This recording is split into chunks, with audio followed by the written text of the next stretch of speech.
시간부터 예언자를 보고 있는데, 그 이전엔 엘리야, 엘리사, 그리고 이제 아모스, 이렇게 이제 보아나가고 있습니다. 뭐 예언자들 우리가 너무나도 잘 알고 있습니다. 자, 그럼 뭐 예언자들, 도대체 이 사람들은 무엇을 한 사람들인가? 또 어떤 사람들인가? 이제 우리가 또 한번 이렇게 좀 이제 생각을 해보자고요. 우리가 뭘 하나를 이해하려면은 여러 각도에서 우리가 자꾸 이렇게 생각을 해볼 필요가 있는데, 예언자들 도대체 뭘 한 사람들인가? 또 어떤 사람들인가? 예언자가 누구지요? 뭐 한 사람들이죠? 너무 잘하는 걸 물어봐가지고 뭘 하니 뭘 이렇게 우리를 무시해도 수준이지. 그런 표정인 것 같아요. 그죠? 아니, 예언자들을 몰라요?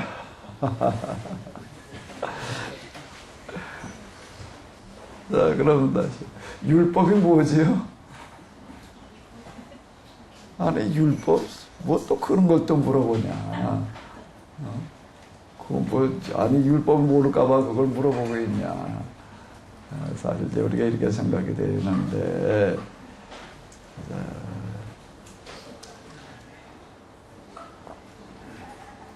이번 우리 세미나 제목이 뭐예요? 제목이 뭐죠?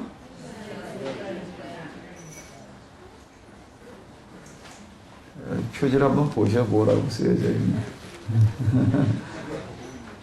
제목이 뭐예요? 우리 처음에 바로 어떤 부분으로 돌아가서 좀 한번 우리가 좀 생각을 해보도록 하겠습니다. 자, 이제 헬레니즘과 히브라이즘을 좀 우리가 이게 비교해 나가면서 보고 있는데, 왜 그리스인가? 그리스에서 세계 최초들이 만들어지고 세계 최초, 세계 최고라고 평가되어지는 어떤 이런 것들이 지금 만들어졌다라고 이렇게 이야기를 합니다. 그러면 정말 그리스에서 세계 최초, 세계 최고가 만들어졌는가?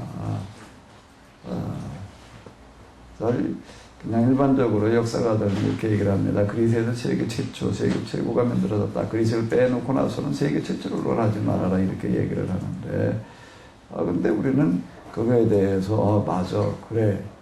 그렇게 얘기하자는 게 아니라는 거예요. 역사 헬레니즘의 길을 묻다는 거예요. 그렇지. 제목을 그렇게 바꿔야죠.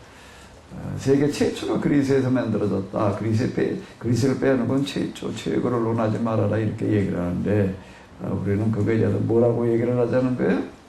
아니다. 그거 이전에 이미 1500여 년 전에, 150년도 아니고 몇 년 전에? 1500년, 1000년 이상, 1000년 훨씬 이전에 이미 세계 최초, 그리고 뭐가 만들어졌다는 게 세계 최고가 만들어졌다. 자, 이걸 얘기하자라고 하는 겁니다. 일단 그 그리스, 왜 그리스를 가지고 얘기를 하는가 하게 되면은, 이 사람은 세상 모든 만물에 뭘 묻는 사람들이었다는 거예요? 근본을 과학적인 사고방식을 가지고 이성으로 물었던 사람들. 최초로 그들이 물었던 근원이 뭐의 근원인 거죠? 자연의 근본이 뭐냐? 라고 하는 거였고, 두 번째로는 뭘 묻는 거예요? 인간의 도리가 뭐냐? 그 이전은 자연철학 시대라고 그러고, 인문철학 시대, 이렇게 이야기를 합니다. 이 기간이 이제 한 500여 년 걸리는 거예요. 이 둘을 정리해 내려오는 시간이 500여 년이 걸려가지고 이제 이와 같은 것들이 이제 이렇게 정리가 되어지는데, 그러니까 인문 철학으로는 모아가지고서 이렇게 보게 되면 이제 중요한 역할을 하는 사람이 소크라테스, 플라톤, 아리스토텔레스. 그래서 이 사람들은 그렇게 이제 우리가 얘기를 많이 합니다. 그 이전도 서양 철학의 아버지 그럼 탈레스 이렇게 이제 얘기를 하지만 탈레스 이런 사람들이 자연에 대해서 물었던 사람들이고 이제 인간에 대해서 물었던 사람들이 소크라테스, 플라톤, 아리스토텔레스 자 이렇게 되어지는데 그 중에서 이제 이 플라톤과 그의 제자였던 아리스토텔레스가 이제 소크라테스 사상을 이제 마지막으로 정리를 했다라고 이렇게 이야기를 할 수가 있습니다. 그래서 모든 사람은 태어나면서부터 플라톤주의자든지 아리스토텔레스주의자다라고 이제 이렇게 얘기를 하게 되는데, 자, 플라톤, 아리스토텔레스, 인간의 근본, 인간이 도대체 무엇을 기초로 삼고 살아야 되느냐, 뭐 중심으로 살아야 되느냐, 인간에게 있어서 가장 중요한 가치가 뭐냐라고 이렇게 얘기를 할 때 플라톤은 뭐라고 얘기를 하는 거예요? 이데아라고 하는 겁니다. 그러니까 무엇을 중심으로 살아야 된다, 인간이? 이데아를 중심으로. 그 이데아라고 하는 게 뭐냐? 이데아, 아이디어, 관념, 보이지 않는 추상의 그 완전한 세계가 있다. 이렇게 해서 이데아와 현상의 세계, 현상은 보이는 세계가 되는 거고요. 이데아는 보이지 않는 세계.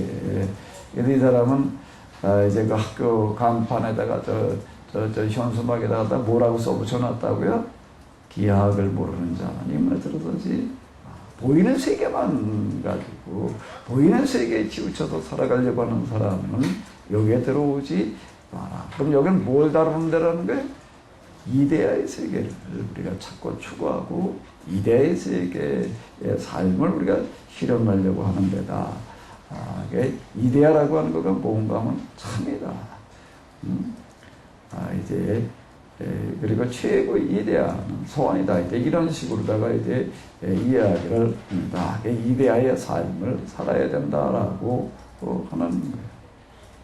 자, 그의 제자였던 아리스토텔레스는 이제 그 스승의 스승 플라톤이 이데아와 현상을 둘로 나누어 가지고 접근하는 나누는 방식에 이제 반대를 해가지고 이제 본질 근본이라고 하는 것은 보이지 않는 세계 그리고 이 현상의 세계 그게 모성에 불과한 게 아니라 근본은 본질은 어디에 들어있다는 거예요? 모든 개체 속에 들어있다. 그걸 뭐라고 부르는 거죠?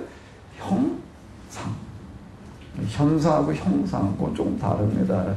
이제 발음이 왔다 갔다 하는데 이데아와 현상이라고 얘기를 하고 여기 형상과 진력 이렇게 얘기를 하는데 형상.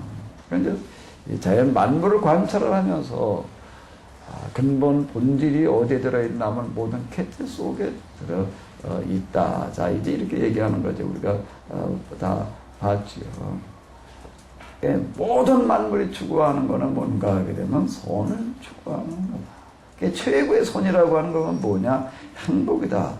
자, 이제 이렇게 이야기를 해 놓게 됩니다. 자, 이게 이제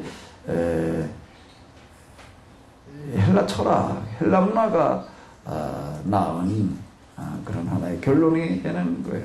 헬라 문화의 최고의 교사 그러면 누구로 얘기를 할 수가 있는 거예요? 소크라테스, 플라톤, 아리스토텔레스.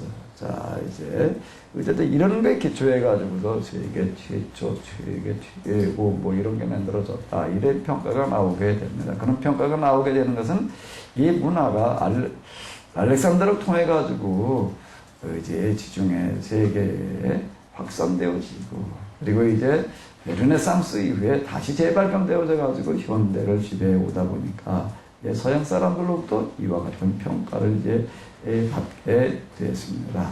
그럼 이제 우리가 이렇게 헬레니즘과 이제 뭘 좀 비교해 보는 거예요?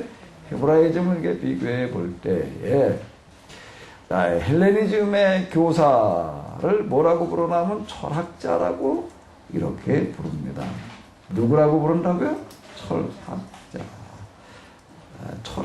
철학이 뭐지요? 또 뭘 또 그런 걸 불러.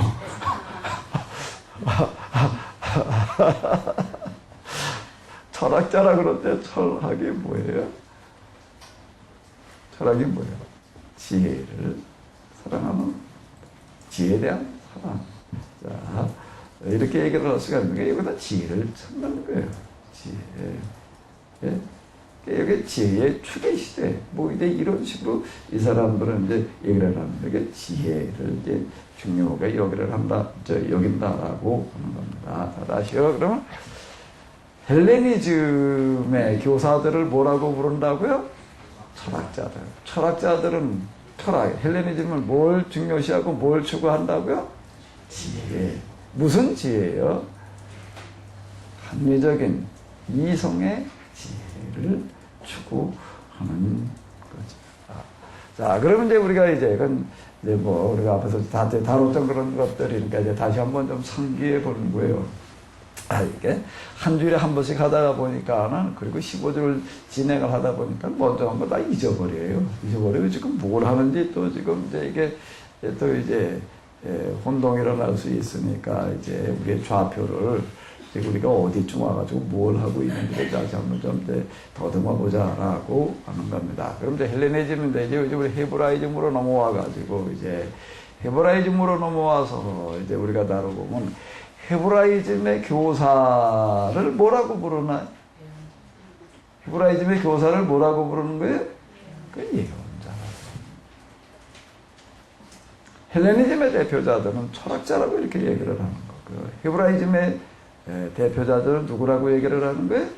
예언자라고 이렇게 이야기를 하고 있습니다. 아래 거기 성직자들도 있는데 제사장들도 있는데 왜 예언자냐?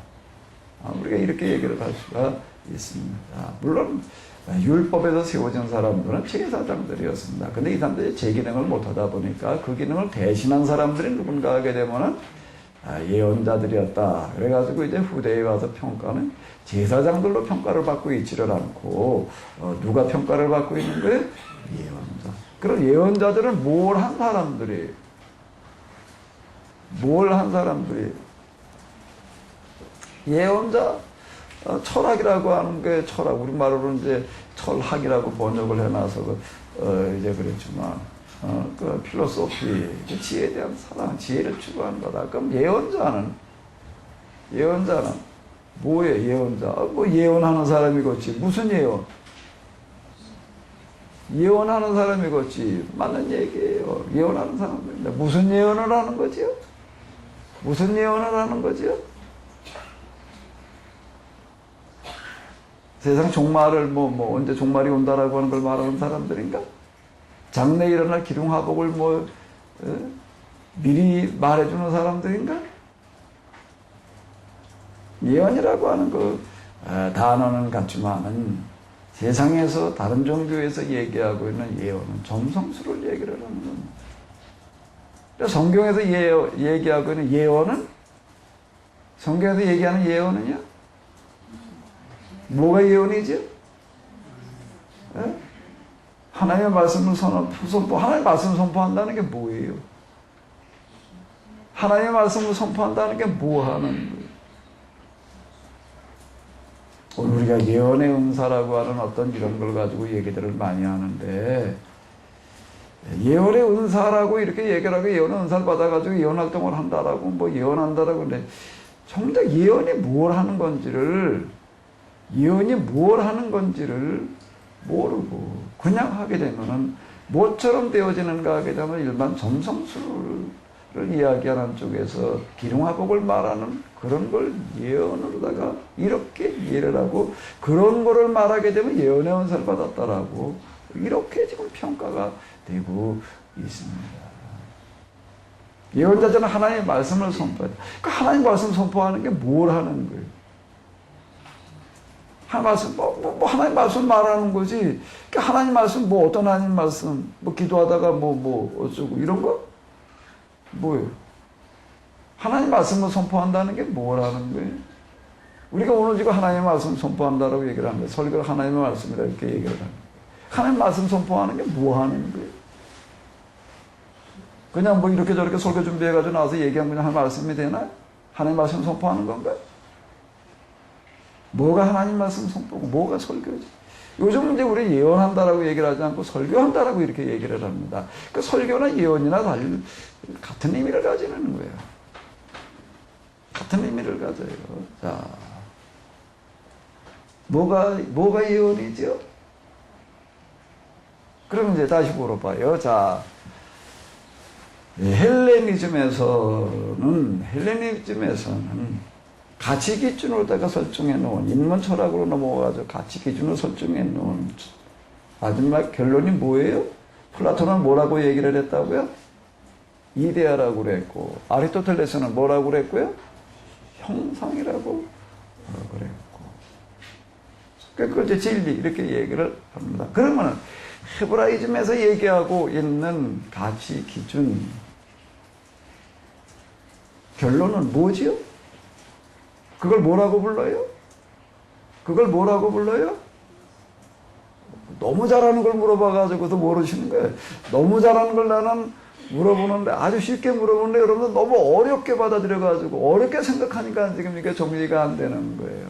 그걸 뭐라고 부르는 거지요? 율법이라고 부르는 거예요. 율법이라고 이렇게 얘기해요.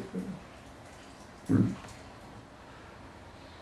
자, 이 사람들은 이제 헬레니즘에서는 이데아, 그리고 형상, 그걸 이제 철학으로 정리를 해놓고 그걸 진리라고? 그 헬레니즘의 진리는 뭐라고 얘기를 하는 거예요? 헬레니즘의 진리는요, 플라톤은 뭐라고 얘기를 한다고요? 이데아라고 그러고, 아리스토텔레는 뭐라고 얘기를 한다고요? 그러면 헤브라이즘에서 진리는 뭐라고 얘기를 하는 거예요? 그걸 뭐라고 부른다는 거예요? 율법이라고 이렇게 얘기를 하는 거예요. 율법. 그러니까 여기 헤브라이즘에서 율법은 대단히 중요한 겁니다. 대단히 중요한 거예요. 우리는 단지 교회에서 듣는 율법이라고 하는 것은 구원의 문제를 얘기하는 데 있어서 우리가 구원을 율법으로 받느냐 은혜로 받느냐라고 하는 식으로 접근에 들어가는 율법에 대한 개념으로다가 주로 지금 정리가 되어져 있어요. 그거는 이제 그 독특한 그 당시 그 유대교적인 상황 속에서 유대인들이 지금 규정으로 만들어가지고 지키던 율법을 이제 중심으로 해가지고서 사도 바울이 그 율법을 지킨다고 해가지고 구원받는 게 아니다. 받고 얘기를 한다라고 이런 먹는 거 지키는 거, 뭐 정결례 지키는 거, 할례 받는 거, 그런 걸 지켜야 돼. 구원받는다가 유대인들은 하도 떠들어대가지고 그런 걸 지킨다고 해가지고 구원받는 게 아니다라고 그걸 이제 그다음에 율법이라고 이렇게 불렀습니다. 율법이라는 개념이 이제 구약에서 이제 얘기하던 어떤 그런 거 예언자 시대 얘기하던 율법과 이제 신약 중간기로 넘어가도 예수님 시대 얘기하던 율법이라고 하는 것과 이제 개념이 조금 더 달라지게 됩니다. 그때 유대교 율법 이렇게 구분해가지고 얘기를 할 수가 있는데 그 율법 지킨다고 구원받는 게 아니라 이걸 주로 얘기하는 거가 지금 사도 바울의 이야기를 하는 거예요. 우리는 이제 그렇게 율법을 이해를 하고 그런 율법 가지고 구원받는 게 아니라 율법된 경시 풍조가 지금 우리들 가운데 있는데 본래 성경에서 얘기하려고 하는 율법은 뭔가 하면 그 성경의 기초예요. 집을 짓는데 뭐하고 같은가 하면 주춧돌하고 기초공사하고 똑같은 겁니다. 그 용마루하고 똑같은 거예요. 그러니까 예수님께서는 뭘 완성시키러 오셨다고요? 율법과 그리고 뭐라는 얘기예요? 자, 그럼 헬레니즘의 진리는 지혜, 철학으로 얘기를 하는 거고 헤브라이즘에서는 진리는 뭐라고 얘기를 하는 거예요? 율법이라고 이렇게 얘기를 하는 겁니다. 율법. 여기 이제 인간이 살아야 될 도리가 이제 자연 만물의 원리가 같이 들어져 있게 되는데 그러면 예언자들은 뭘 한 사람들이라고요? 예언자들은 뭘 하는 사람들이라고요? 율법을 지켜라 라고 말하는 사람들, 율법대로 살아야 된다라고 말하는 사람들. 그러면 뭘 가리켜 성경에서는 예언이라고 얘기를 한다고요? 뭘 가리켜서 예언이라고 얘기를 한다고요? 하나님 말씀 선포, 하나님 말씀 선포 막연한 얘기예요. 뭐가 하나님 말씀이에요? 뭐가 하나님 말씀이에요? 뭐가 하나님 말씀이에요? 율법이 하나님 말씀이 되는 겁니다. 뭐가 하나님 말씀이라고요? 율법이 율법이 하나님 말씀이 되는 거예요. 그러니까 율법을 선포하는 거를 뭐 한다고 그러는 거예요? 하나님 말씀 선포하는 사람, 말씀을 선포한다고 그러는 거고, 예언자들은 뭘 하는 사람들이라고요? 율법을 지켜야 된다라고 강조하는 사람들. 근데 그걸 왜 예언이라고 얘기를 하느냐라고 얘기를 한다면은, 거기에 뭐가 들어있기 때문에? 예언이 들어있기 때문에. 무슨 예언이 들어있기 때문에? 율법대로 살면 어떻게 될 거고? 너희가 살고. 율법을 지키지 않으면 어떻게 되는다? 죽는다. 자, 이렇게 얘기를 하는 거예요. 여기서 얘기하는 예언이라고 하는 건 기륭화복을 말하는 그런 예언, 점성술에서 얘기하는 것과 같은 예언이 아니라는 거예요. 아니라는 거예요. 똑같은 얘기로다가 요즘 우리가 우리나라에 만들어져 있는 법을 지키면은 법의 보호를 받지만 지키지 않으면 어떻게 되는 거예요? 법에 뭘 받는 거예요? 규제를 받는 겁니다. 도둑질을 하게 되면 어떻게 되는 거예요? 어디 가는 거예요? 유치장 가야 되는 거예요. 유치장 가야 되는 거예요. 자, 똑같은 얘기가 되는 거예요. 똑같은 얘기가 되는 겁니다. 자, 이걸 가리켜서, 그러니까 법을 지키면은, 하나님께서 만들어낸 법을 지키면은, 내가 그 법대로 복을 누리고, 행복해지겠지만, 그 법을 지키지 않으면 어떻게 된다는 거예요? 형벌을 받고 망하게 된다. 이걸 예언이라고 이렇게 얘기를 하는 겁니다. 이 예언이에요. 자, 그러니까 율법. 우리 헤브라이즘의 진리는 뭐라고요? 율법. 자, 예언자들은 뭘 지키라고 말하는 사람들이라고요?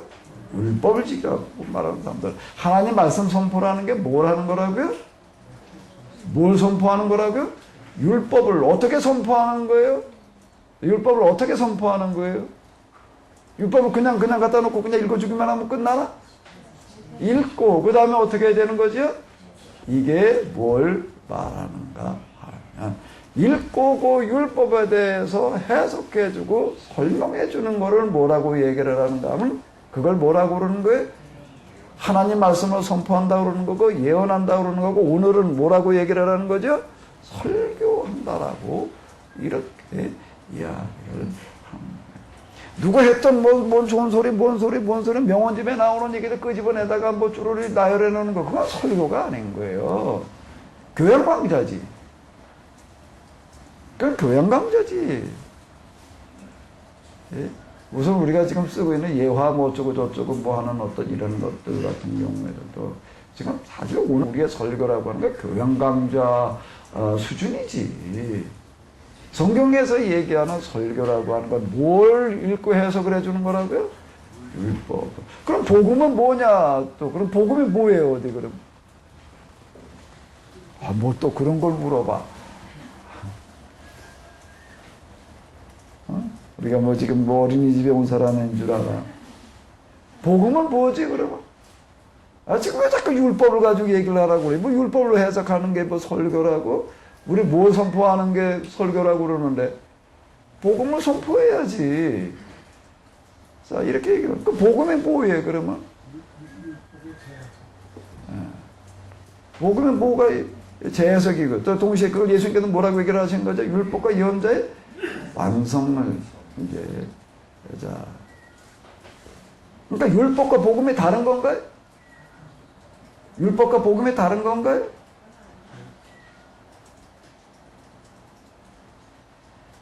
율법과 복음이 다르다라고 얘기를 한다면 무엇과 같은 얘기가 내 아버지와 나는 다르다라고 말하는 것과 같은 얘기가 되는 거예요. 다를 수가 없는 겁니다. 율법이 복음이고 복음이 뭐예요? 율법인 것이지. 우리는 율법과 복음을 나누어 가지고 그건 이제 주로 구원의 문제를 다루려고 그러면서 이제 우리가 그렇게 이제 적분에 들어가게 되는데 우리가 이런 도식에서 이렇게 놓고 본다면 오늘 우리가 얘기하고 있는 구원, 예수님을 믿으면 우리가 죄 용서함 받고 그리고 이제 우리가 구원에 이른다라는 식으로다가 이렇게 적분에 들어가는. 그래서 우리가 죽으면 이제 예수님의 공로로 말미암아 어디에 간다? 하나님 나라 간다라고 요렇게 요것만 나열해 놓는 어떤 그와 같은 거 구원 도시군요.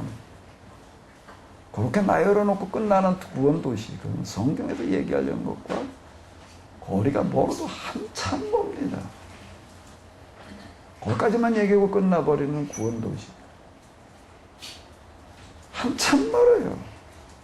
왜 한참 멀게 되죠? 왜 한참 멀지요?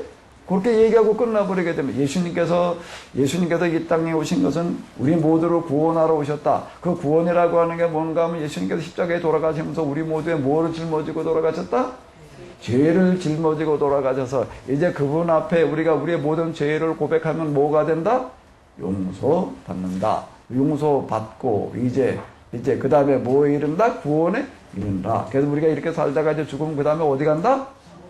이렇게 얘기하고 끝나버리게 되면은 주로 우리는 저 구원을 이렇게 얘기를 구원받았다는 거예요. 이 구원의 소식을 전해야 된다라고 이렇게 얘기를 합니다. 근데 이렇게 요것만 얘기하고 끝나버리게 되면은 성경에서 얘기하려고 하는 구원과는 멀어도 한참 멀어요. 얼만큼 뭐냐면 하늘에서 땅이 먼 만큼 멉니다. 왜 이렇게 되지요? 왜? 뭐가 빠져서 그렇게 되는 거지요? 뭐가 빠져서 그런 거지요?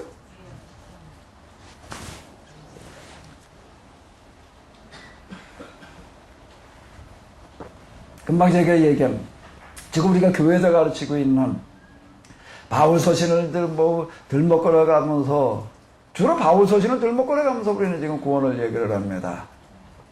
그러니까 루터를 얘기를 해가면서 칼빈을 얘기를 해가면서 지금 우리가 그냥 침을 튀기면서 이제 구원의 확신 이런 식으로 다 얘기를 하는데, 근데 결론으로 얘기를 한다면 이렇게 얘기할 수가 있다는 거예요. 그렇게 얘기하고 끝나버리게 되면은 그렇게 얘기하는 구원은 성경에서 얘기하려고 하는 구원과 거리가 멀어도 얼마큼 멀다고요?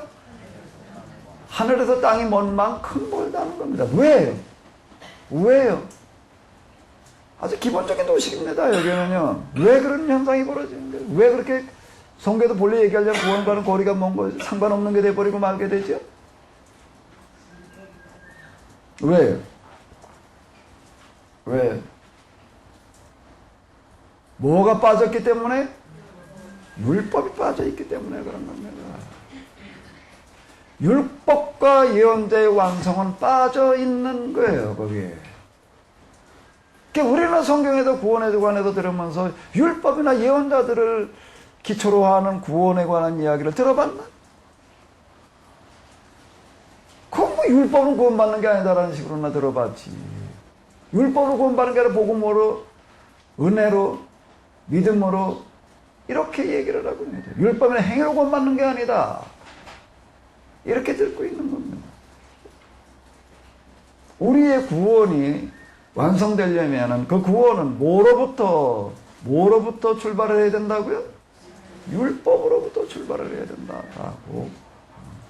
율법으로부터 출발을 해야 된다고. 자, 그런데 다시요. 또 이제 돌아가 봐요. 잘못하면 뭐가 어떻게 되나 나중에 조사해가지고 시커멓고 나가지고서 누가 죽었냐 그러니까는 어떻게 됐다고? 가만히 있자. 누가 죽은 거지? 하루 종일 와서 들었어요. 큰 여기까지 와가지고서 하루 종일 이제 듣긴 들었는데 뭘 들었지? 이제 방향을 잃어버리게 되면 이렇게 되는 겁니다. 그럼 아모스에 대해서 엘리야를 한참 들었는데 뭘 한 거지? 엘리사만 있는 거예요. 엘리사가 뭘 어떤 위치에 있는지, 뭘 한 건지에 대해서는 이제 우리가 잃어버리고 그냥 부분만 그냥 또 이제 파악하다가 말게 되는데, 다시 돌아가요. 헬레니즘에서 얘기하는 진리는 뭐라고요? 헬레니즘에서 얘기하는 진리는 뭐예요? 지혜, 철학. 철학이 뭐라고요? 지혜를 얘기를 하는 거예요. 무슨 지혜죠? 무슨 지혜예요? 뭐로 도달하는 지혜예요? 이성으로 도달하는 지혜. 그러니까 자연에 대해서 그렇게 묻다가 그 다음에 인간에 대해서 이렇게 물어가지고 이제 도달하는 게 어딘가 하면은 이데아와 그리고 또 뭐라고요? 형상. 영어로다가는 이제 이 형상은 폼 낸다 그래서 그 폼 이렇게 위대와 형상, 포맨, 매터 이렇게 얘기를 하는데, 자, 이렇게 얘기를 합니다. 그러면 자, 헤브라이즘에서 얘기하는 진리는 뭐라고요? 율법, 율법이요. 그럼 뭐예요? 율법이 뭐예요? 율법이 뭐예요? 뭐가 율법이죠? 율법이 추구하는 거는 뭐예요? 율법이 추구하는 거는 뭐예요? 율법은 뭐를 목표로 삼고 있는 거지요?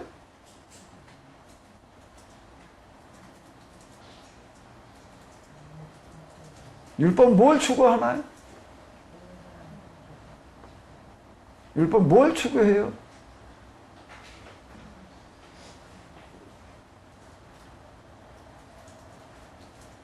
예언자들이 계속 너는 율법을 지켜야 된다, 율법으로 돌아가야 된다라고 얘기하는데, 그 율법으로 돌아간다는 게 뭐예요? 율법 뭘 추구하는 건지를 알아야지. 율법을 지킨다는 게 뭘 지키는 거예요? 율법 지킨다는 게 뭐 지키는 거예요? 뭐 제사 지낼 때 뭐 안식일 뭐 어떻게 하고 그런 율법 지킨 거지.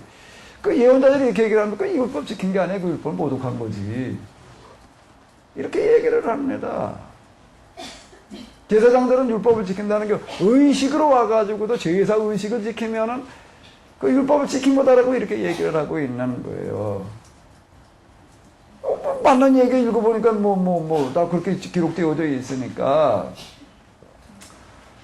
자, 우리가 이제 목마르면 뭘 마셔야 돼요?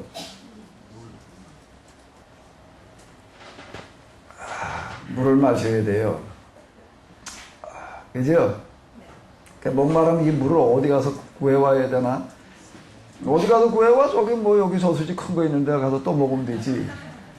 그리고 어제 그릇 가지고 가서 저기 가서 또 드셔. 목마르면 저기 가서 저거 또 드시는 분이 있나? 그럼 뭘 먹어야 돼요? 여기서 수도꼭지 틀어가지고 먹어야 되지. 우리 여기 지금 수도꼭지 틀면 나오는 물은 저 팔당에서 온 물이 아니고요. 여기서 퍼올린 물이에요. 여기 지하수 뚫어가지고 이게 퍼올린 물입니다. 그러니까 우리가 만나는 물은 두 가지 물이 있습니다. 지하에서 퍼올리는 무슨 물이요? 지하수가 있고, 그냥 이렇게 저수지에 고여 있는 무슨 물이 있고요? 지하수. 저건 고여 있는 물은 뭐라고 부르면 되려나? 지하수, 지표수. 그럼 되겠네. 지하수, 지표수. 자, 지하수가 있고 지표수가 있어요. 율법에 접근해 들어가는데도 겉으로 보이는 대로 그냥 접근해 들어가는 이 제사장들의 방식이라고 하는 게 있습니다. 표면을 지키는 거예요. 표면의 율법을 지키는 거예요. 근데 예언자들은 뭘 하는 사람들과 같은가 하게 되면은 지하수를 끄집어내는 사람들과 같은 겁니다. 지하수는 겉으로 이렇게 보고 되면 보여요, 안 보여요? 지하수 이렇게 지나가다, 여기 물이 있다. 보여요? 땅 꿰때려 보는 사람이 있으면 보이겠지.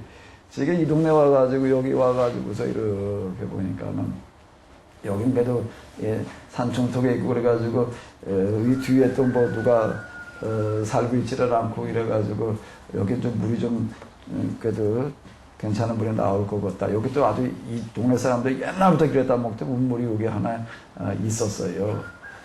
그 후로 또 여기 그 어른들 얘기 들어보니까는 다른 물은 다 말라도 이 물은 안 말랐대요. 여기다가 파이프 연결해가지고 동네 사람들 다 끌어다 먹고 그랬다고 그래요. 그럼 여기 물이 하나 나올 수 있겠다. 근데 그 물을 그냥 이렇게 보니까 좀 너무 얕다. 그래가지고 관정을 뚫어가지고 하나 빼올리면 좋겠다. 이제 우물업자들 불러가지고서 이제 이러니까 좀 한번 뚫어봐라. 몇 사람들까 왔다가 그냥 가요. 자신 없대. 여기 물이 옛날 물이 있고 그러고 했는데, 그렇게 어렵냐, 그냥 뚫으면 물 나오겠지. 그랬더니 그 사람들에게 이게 돌산이 돼가지고서 뚫은다고 물 나오는 게 아니라는 거예요. 이거 흙이면은, 깊이 뚫으면은 모여들어가지고서 거의 물이 나오는데, 안반인데는 그게 안 된다는 거예요. 그건 물 나오게 할 확률이 그건 거의 없다. 이래가지고 다 그냥 가는 거예요. 다 그냥 가는데 이제 하도 이 사람 저 사람 부르다 보니까 어떤 사람이 한번 해보겠다고 그러고 이제 뚫었어요. 이제 뚫었는데 뭐 한 50cm 들어가 1m 다 안 들어가가지고 이제 뭐 저 돌이 나오기 시작을 하더라고요. 뭐 그러고 이제 뚫었는데 이제 뚫어다가 뭐 저 물 나올 것 같지 않으니까 이제 관두겠다고 그러는 거를 한 20m 뚫었나. 이제 그만하겠다. 그냥 이제 밥 먹고 점심 때 밥 먹고 이제 가겠다고 그래요. 밥 먹고 가려고 이제 철수하려고 그러는 사람한테. 네, 그랬어요. 왜 한 20m 뚫었는데 혹시 물 나올지도 모르니까 이제 확인을 한번 해보고 가라. 아까까지 뭐 밥 먹기 전까지 물이 안 나왔는데 뭘 확인해보나마나 뭘 안 나오지. 그걸 뭘 해볼 거나 있냐. 그러는 거예요. 그런 걸 난 뻑뻑 우겨가지고. 어떻게 우겼다고요? 뻑뻑 우겨가지고 한번 확인을 일단 한번 좀 해봐라. 그때 뭐 컴프레서 돌려가지고 뭐 호소나 물 나오는 거 확인하는 걸 뭘 갖다 이렇게 꼬챙이 들가지고서 찍어보는 줄 알았더니 그렇게 확인을 하는 게 아니라 거기다가 컴프레서로다가 그 호수 갖다 집어넣고 공기를 불어넣더라고요. 그럼 물이 그 밑에서 이제 그 물이 이렇게 이제 튀어 올라오게끔 이렇게 만드는 거더라고요. 밥 먹기 전까지 물이 안 나오는데 밥 먹고 나니까 물이 나와요. 아멘을 한 분이 한 분도 없어요. 조금 나오다 말 줄 알았더니 계속 나와요. 그 물량이 얼마나 되냐 그랬더니 뭐 하루 뭐 50드럼이 된다나 100드럼이 된다나 어쨌든 그 바람에 이제 이렇게 물이 생겨요. 근데 물자리를 어떻게 잡았나 하게 되면은요. 우리 교회 어떤 그 교인 가운데 한 분 어떤 분이나 무슨 철사를 들고 있으면 뭐 움직인대나? 뭐 그러는 분이 있어요. 이걸 들고 돌아다니까 물 있는 데가 이렇게 흔들린대. 그러는 거야. 이게 뭐 믿어야 될지 말아야 될지. 근데 어떻게 뚫어야 될지 좀 고민이에요. 이제 고민인데 어쨌든 뭐 여기 다 돌아다녀서 보더니 여기도 제일 세게 움직인대. 고자리다 뚫었어요. 그저 고자리 뚫어보자 그런 거는 제가 이렇게 보자 한 규탱이다 어디 좀 뚫어야 될 것 같은데 제가 생각해도 여기쯤이었으면 좋겠다는데 거기하고 맞아가지고 일단 뚫으라고 그랬지. 그분이 뭐 흔들린다고 그걸 믿고 그런 건 사실 아니에요. 그런데 어떤 고자리가 정확하게 이제 물이 나왔으니까 나중에 그 물업자 얘기 들어보니까는 이게 안반에 물 뚫러서 나오게 한다는 거 굉장히 어려운데 물이 어디로 흘러가게 되면은 그 돌이 이렇게 터진 틈으로다가 이렇게 흘러간대요. 근데 이게 돌이 옆으로 터져가지고 이렇게 넓게 흘러가고는 좀 나은데 이제 이렇게 세로로 터져 있으면은 고자리로 뚫지 않으면 안 된다는 거예요. 10cm만 옆으로 지나가서 물이 안 나오는데요. 그러니까 이제 여기 이런 지역 같은 데는 와서 이 사람들이 이렇게 보니까 돌틈이 이렇게 돼 있지 않고 어떻게 돼 있다고 보이나 하면 이렇게 돼 있을 것 같으니까 이건 뚫어봐야 이건 이게 10cm만 안 맞아도 안 될 판이니 이게 뭐. 그러니까 이제 다 관두겠다 그런 건데 이렇게 뚫다가 이렇게 쭈르륵 보니까는 정확하게 이게 터진 틈이 나왔어요. 그래가지고 이때도 이제 좀 물이 나와요. 제가 이 얘기를 왜 했을까? 왜 했다고요? 내가 물 파는 얘기 했나 지금? 예언자들은 뭘 말하는 사람들과 같다는 거예요? 지하수를 짚어내는 사람들과 지하수를 지하수를 끄집어내는 것과 같다라고 하는 겁니다. 야, 이 사람들은 지하수를 끄집어낸다는 게 뭐라는 거지요? 지하수를 끄집어낸다는 게 뭐예요? 본래 율법이 말하려고 하다는 핵심을 찾아내는 겁니다. 그 침 놓는 거 그 얘기를 해보니까 또 침 얘기를 또 한번 해보자고. 금방 지하수를 안반에서 지하수를 찾아내려면 어딜 찾아야 된다고요? 물을 흘러가는 데 중에서도 어딜 찾아야 된다고? 어딜 찾아가지고 뚫어야 된다고요? 터진 틈에다 갖다가 그걸로 물이 지나가니까 그걸 찾는다는 게 이게 어려운 노릇이지. 10cm만 빗나가도 안 된대. 이분이 그걸 나중에 이렇게 물을 이렇게 나오니까 참 기가 막혀가지고 뭐라고 얘기를 하는가? 그 물자리 잡은 분한테 얘기를 하기로 이렇게 얘기를 하고 나중에 우리 어디 물 팔 때 있으면 물을 데리고 와서 물자리 좀 잡아라. 그런 뭐 뚫을 때는 얼마 주고 뭐 뚫을 때 얼마 소공이 있고 대공이 있는데 얼마 주겠다고 그렇게 얘기를 하더라. 침 넣는 거 얘기를 하는 거 이렇게 이렇게 보니까 그 침으로다가 뭐 침 한 방에 그냥 뭐가 낫는다. 한 방에가 끝까지 그 바늘 하나 꽂아가지고 어떻게 그래 저 안전뱅이 같은 사람이 일어서느냐. 그거 설명하는 거를 보니까 여기 뭐 혈이 있대나 뭐 기가 있대나 그 흘러가는 뭐라고 그래야 되나 통로가 다 있다는 거예요. 근데 그게 그 한약에서 그게 막혀가지고 지금 어떻게 되는 거예요? 흘러가지를 못하는 거예요. 뭐하고 똑같은가 하면 여기 이제 배수구로 다 이렇게 만들어 놨어요. 배수구 여기 이제 쭉 가다 여기 이제 비만 왔다 이쪽에 물이 다 흘러가 모여가지고 아주 여기 물바다가 돼버려 오니까는요. 비 한 번 왔다 하게 되면은 그냥 여기가 그냥 아주 물바다가 돼가지고서 저 장마철 이런 때에는요. 여기 물이 한 3cm, 2, 3cm가 그냥 아주 그냥 몇 줄을 흘러요. 그래가지고 이거를 그냥 아주 이렇게 배수로 내느라고 아주 애먹었어요. 그냥 저쪽으로다가 양쪽으로 쭉 돌아가면서 가운데로다가 빠지기다 다 파냈다고요. 그때 파놨으면 그 다음에 끝나나?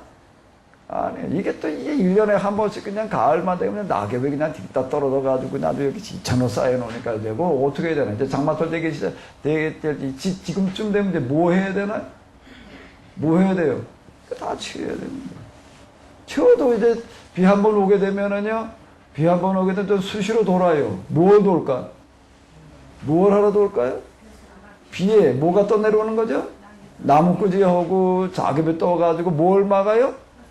배수구 구멍을 막아버려요. 그러면 배수가 제 역할을 해 못해요.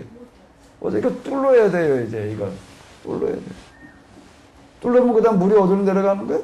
그걸로 내려가요. 그래서 이거 넘쳐가지고서 그냥 뭐 다 파이고 또 내려가고 이제 문제가 이제 생기니까. 그 제가 어떨 때니까 폭우 쏟아지고 그러더니 자다가 밤중에도 온 적이 있다니까. 이거 뭐 여기 하도 그런 게 또 내려오고 그러고 하니까 이제 막 폭포수처럼 물이 그냥 몰려오고 뭐 그러니까 이거 뚫어야 된다. 뚫을 때도 어떻게 뚫어야 되는가 하다가 배수구 구멍을 보고 막혀있는 고기를 딱 뚫어야지 물이 글로 들어가지. 딴 데 가가지고 허브적거린다고 물이 내려가는 게 아니거든. 그 침 얘기하는 거 보니까 그거다 혈자리 무슨 뭐 기운을 하는 얘기가 뭔가 하면 침으로다가 뭘 뚫는 거라는 거예요? 배수구 막혀. 그거 넘어가지고 그거 뚫어놓으면 그걸로 흘러가게 되면은 그게 낫는다. 뭐 이제 이렇게 얘기를 딱 그 자리를 뚫어야 되는 거예요. 그거 하나밖에 없다는 게 그 자리는. 정확하게 구겨야 된다. 뭐 침 얘기하는 거 보니까 뭐 이런 식이더라고요. 자, 마찬가지 이유다라고 하는 겁니다. 예언자들은 뭘 하는 사람들인가 하게 되면은 그 시대에 있어서 무엇을 찾아가지고서 물을 끌어올리는 사람과 같다고요? 지하수를 찾아가지고서 물을 끄집어 올리는 사람과 같은 거. 또 침으로다가 뭘 뚫는 것과 같은 거예요? 매기는 혈자리 뚫는 것과 같은 거. 근데 제사장들은 뭘 가지고 얘기를 하는 게 보이는 지표면에 있는 물을 가지고 얘기를 하는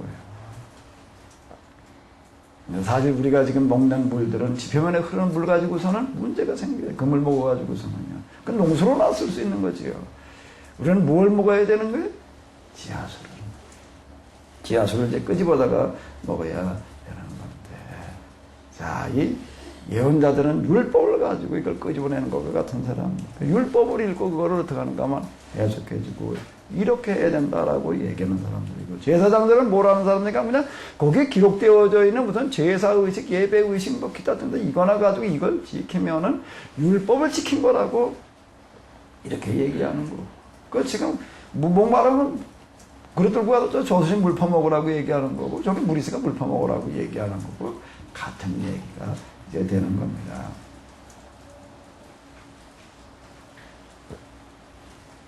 자, 제사장들은 제사의식을 비롯해서 기타 등등을 지키기 때문에 율법을 지킨 거라고 얘기를 하는데, 예언자들은 그건 율법 지킨 게 아니라 율법을 어떻게 한 거라고요?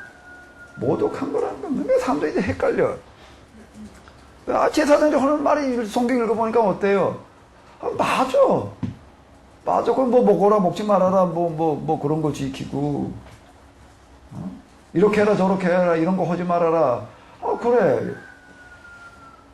여호와 이름을 망령되 일컫지 말라. 그러니까 어떻게 해야 된다고? 하나님을 함부로 부르면 안 되는 거지.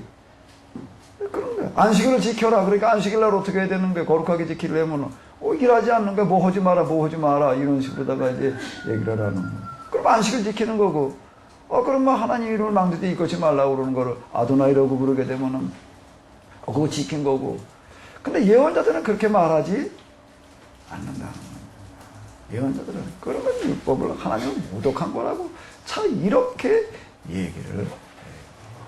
우리가 그냥 겉으로 봐가지고서 물이 베이지를 않고 물이 어디 있냐 그러면 저기 저수지에 물이 있다고 그러지. 여기 물이 흘러간다는 걸 어떻게 봐요? 보지 못한 것과 같은 이치가 되는 겁니다. 자, 그럼 이제 다시 돌아가 봐요. 그러니까 율법이 말하려고 하는 거는 뭐지요? 율법은 뭘 말하고 있나요? 하나님의 말씀대로 살라는 게 뭘 하라는 건가요? 제사 지내라는 건가요? 안식을 지키라는 건가요? 무슨 정결 방식 뭘 어떻게 하는 건가? 먹는 거 지키라는 건가? 할례 받으라는 건가? 뭐가 하나님 말씀 지키는 거예요? 율법을 지킨다는 게 뭐 하는 거예요? 뭐 하는 거지요? 율법을 지키는 게, 율법이 말하는 게 뭐지요? 뭐예요?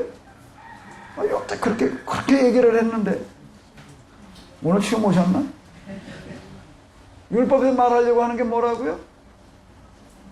99%. 아주 단순한 얘기예요. 자, 아주 단순한 겁니다. 헬레니즘에도 접근해 들어가는 거고 헤브라이즘에도 접근해 들어가는 거고는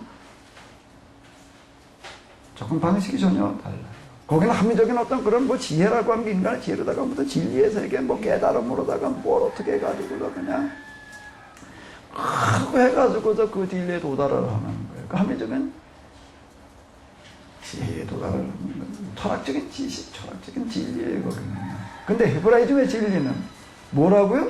헤브라이즘의 진리는, 헤브라이즘에서 추구하는 거는 뭔가, 그렇게 그냥 공부에 조예가 있어가지고서 합리적인 사고가 그냥 뛰어난 사람이나 도달할 수 있는 건가? 그런 사람을 생각해 볼 수 있는 건가?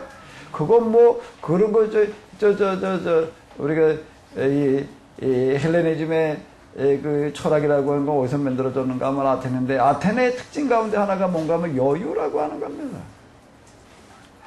거기 아레오바고라고 하는 바위돌 꼭대기에 올라가 앉아가지고 아침이면 모여가지고 뭐 하는 사람들이요. 하루 종일 진리나 가지고 토론하는 사람들. 최소한 뭘 하니까 앉아서 그걸 할 수가 있는 거죠?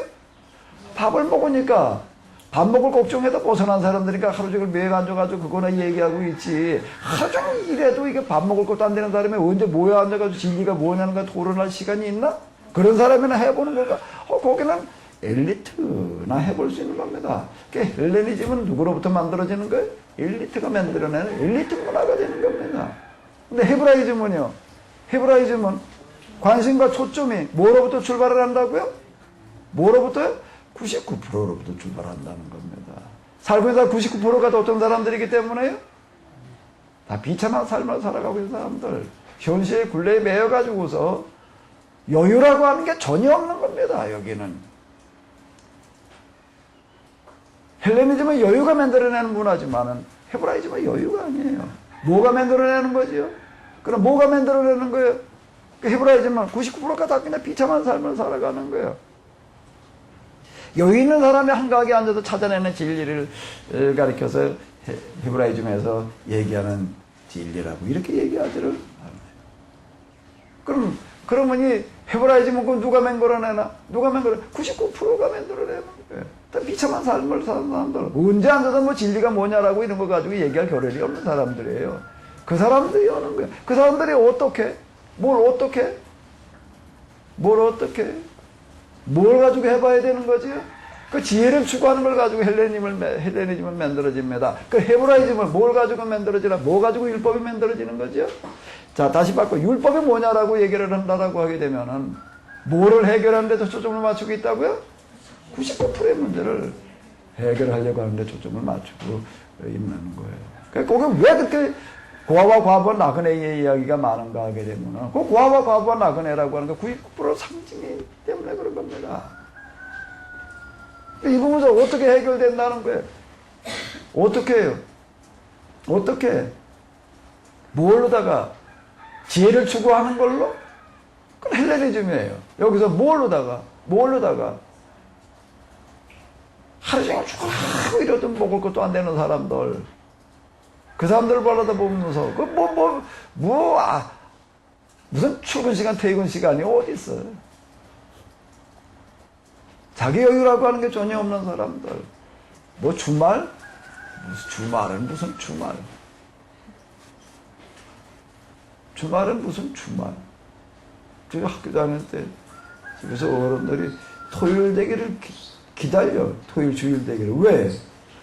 그런데 왜 기다렸을까? 일손 하나 넣으니까. 일할 거 많은 날 학교도 못 갔어요. 여긴 별로 그런 분들은 없으신 것 같으네. 여기 다 헬레니즘 출신인가 봐.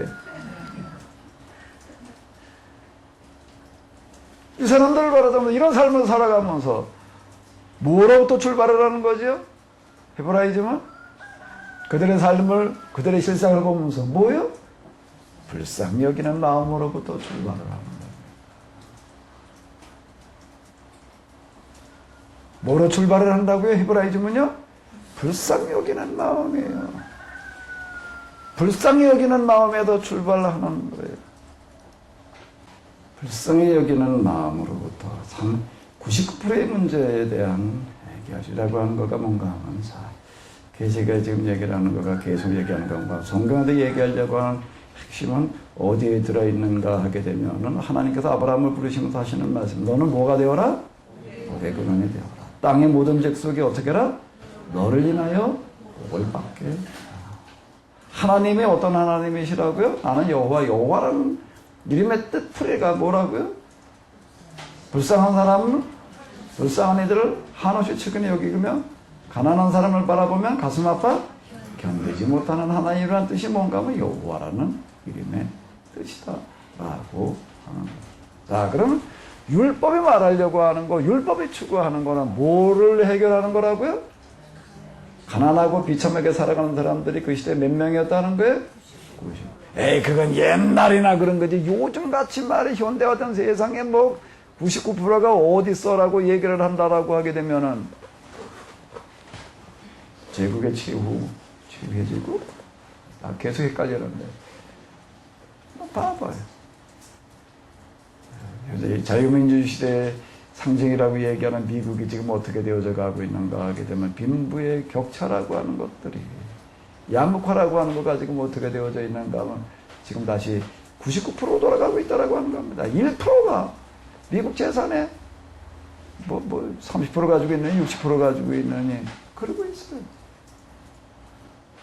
미국 애들이 20%가 뭘 못 먹는다고요? 밥을 못 먹어. 아유, 그거 무슨 소리야? 저 아프리카 어디나 그렇겠지. 미국이 밥 먹는 애들이 그렇게 있어. 아니라는 겁니다. 현대 지금 그렇다는 거예요. 자, 옛날에만 그런 게 아니라 가장 현대화되어졌다라고 하는 오늘 시대도 마찬가지다라고 하는 겁니다. 이 문제는 영원히 어디서도 해결 안 되는 거예요. 그런데 성경은 역사가 시작되어지던 아주 초기 때부터 뭘 추구하고 있다는 거예요? 무슨 문제 해결이라는 거예요? 99%의 해결. 뭘 기초로 해가지고서요? 무슨 마음으로다가요? 불쌍히 여기는 마음. 왜? 그들이 어떻기 때문에? 불쌍한 사람들이기 때문에. 자, 그럼 율법이 추구하는 거는 뭐라고요? 뭘 해결하는 거라고요? 99%의 문제를 해결하는 거. 예언자들은 뭘 말하는 사람들이라고요? 99%의 문제를 어떻게 된다고 말하는 사람들이라고요? 해결해 줘야 된다라고 말하는 사람들이라는 겁니다. 이들이 하나님 말씀대로 살라고 얘기하는 건 이걸 말하는 거예요. 막연하게 이 제사장들이 말하는 하나님 말씀대로 살라는 건 제사장들이라는 얘기가 되는 겁니다. 율법의 모든 규정들을 잘 지키라고 얘기를 하는 건 하나님 말씀대로 산다라고 얘기를 하는 거예요. 그러니까 오늘 우리가 하나님 말씀대로 산다라고 하는 걸 제사장 방식으로 말할 수가 있고요. 그 지표수예요. 지하수 방식으로 말할 수가 있다라고 하는 겁니다. 지하수는 뭔가 율법이 말하려고 하는 게 뭔가 하면은 어느 몇 구절을 가지고서 나이라는 방식으로 말하는 게 아니라 율법 전체가 말하려고 하는 그 정신이, 목표가 방향이 뭔가 하면 자 이러고 나가는 거예요. 그 핵심이라고 하는 거가 이거다라고 이렇게 혈자를 찝듯이 집어가지고서 얘기하는 사람들이 되는 거예요. 이거다라고 이렇게 얘기하는 어떤 이런. 그러니까 하나님의 말씀대로 살아야 된다라고 하는 거를 하나님 말씀 선포를 두 가지 방식으로 우리가 만나게 되는데 하나는 누구 방식이라고요? 제사장들이 얘기하는 방식이고 또 하나는 누구의 방식이라는 거예요? 예언자들이 말하는 방식이다라고 하는 겁니다. 근데 예수님께서는 뭘 하러 오셨다고요? 율법과 뭘 완성시키러 오셨다? 예언자를 완성시키러 오셨다. 그러면 예수님께서 율법과 예언자를 완성시키신다는 건 뭘 하신다는 거지요? 뭘 하신다는 거예요? 율법과 예언자를 완성시키신다는 건 뭘 해결하신다는 얘기가 되는 거예요? 뭘 해결하신다는 얘기가 되는 거예요? 뭘 해결하신다는 거지요? 99%의 문제를 해결하러 오셨다라고 하는 겁니다. 예수님은 그걸 해결하러 오신 거예요. 죄에서 구원하신다는 얘기가 우리를 죄에서 구원하신다는 이야기가 뭔 얘기인가 하면 과거의 죄, 현재의 죄, 우리가 마음속으로 짓는 무슨 행위에 뭔 죄들, 뭐 어쩌고저쩌고들 그걸 용서하러 오신 분. 그 용서해도 어떻다고? 그 용서받고도 뭐 죽은 다음에 하나님 나라 들어가는 무슨 뭐 티켓 운운하는 식으로다가 이렇게 우리는 하는 거. 죄에서 용서 안 받는다는 거, 죄의 문제를 해결한다는 게 뭐예요? 죄의 문제를 해결해 주셨다는 게 뭘 해결해 주시는 거예요? 아, 뭘 해결해 주셔? 우리가 지은 죄를 가도 고백하면 어떻게 해 주시는 거라고요? 그 용서 받았다는 게 뭐 하는 거예요? 아, 용서 받은 게 뭐예요? 용서 받은 거지. 이렇게 되는 거야. 용서 받고 그냥 용서 받은 거지. 그 도덕적으로다가 윤리로다가 심리로다가 신앙의 문제로다가 끌고 들어가는 겁니다. 현재 우리 실생활과는 연결이 이게 어려워져요. 죄 용서 안 받는다는 거가 예수님께서 지금 나의 죄를 용서해 주신다는 얘기, 우리의 죄의 문제를 해결하셔 오셨다는 얘기. 왜 그런가 하면 율법과 예언자가 빠져 있기 때문에 율법과 예언 없는 복음만 가지고 복음이라는 게 뭔가 예수님께서 우리의 죄를 위해서 오셔서 죄를 짊어지고 죽으셨기 때문에 그분 앞에 나가 죄를 고백하면 우리의 죄가 용서 안 받고 구원에 이르게 된다. 자, 이제 이렇게 얘기를 하는 거예요. 이제 복음. 그래서 그 예수님을 이제 내 안에서 어떻게 해야 된다? 경험해야 된다. 이제 복음주의. 오늘 우리 개신교는 다 이제 복음주의 계열이라고 이렇게 얘기할 수 있을 만큼 여기에 서 있는데 그분이 나를 위해서 나의 죄를 용서해 죽으시는 예수님을 내 안에서 이제 경험해야 된다는 겁니다. 뭐로다가 개인의 구세주로 경험한다는 거가 뭘 경험하는 거죠? 뭐가 경험되지는 게 내 죄가 용서받는 경험. 그 용서받는 경험으로 말미암아 그 다음에 주어지는 게 뭐예요? 구원의 확신. 이젠 난 구원받았다. 언제 죽어도 나는 이제 하나님 나라 간다라고 하는 그런 확신. 자, 이걸 이제 복음주의, 그 우리 복음 선포. 복음 우리는 이렇게 이해를 합니다. 이게 복음이라는 거예요. 이게 복음이라는 겁니다. 근데 예수님께서는 뭘 완성시키러 오셨다고요? 율법과 예언자를 완성시키러 오셨다는 걸 우리는 빠져 있는 거예요.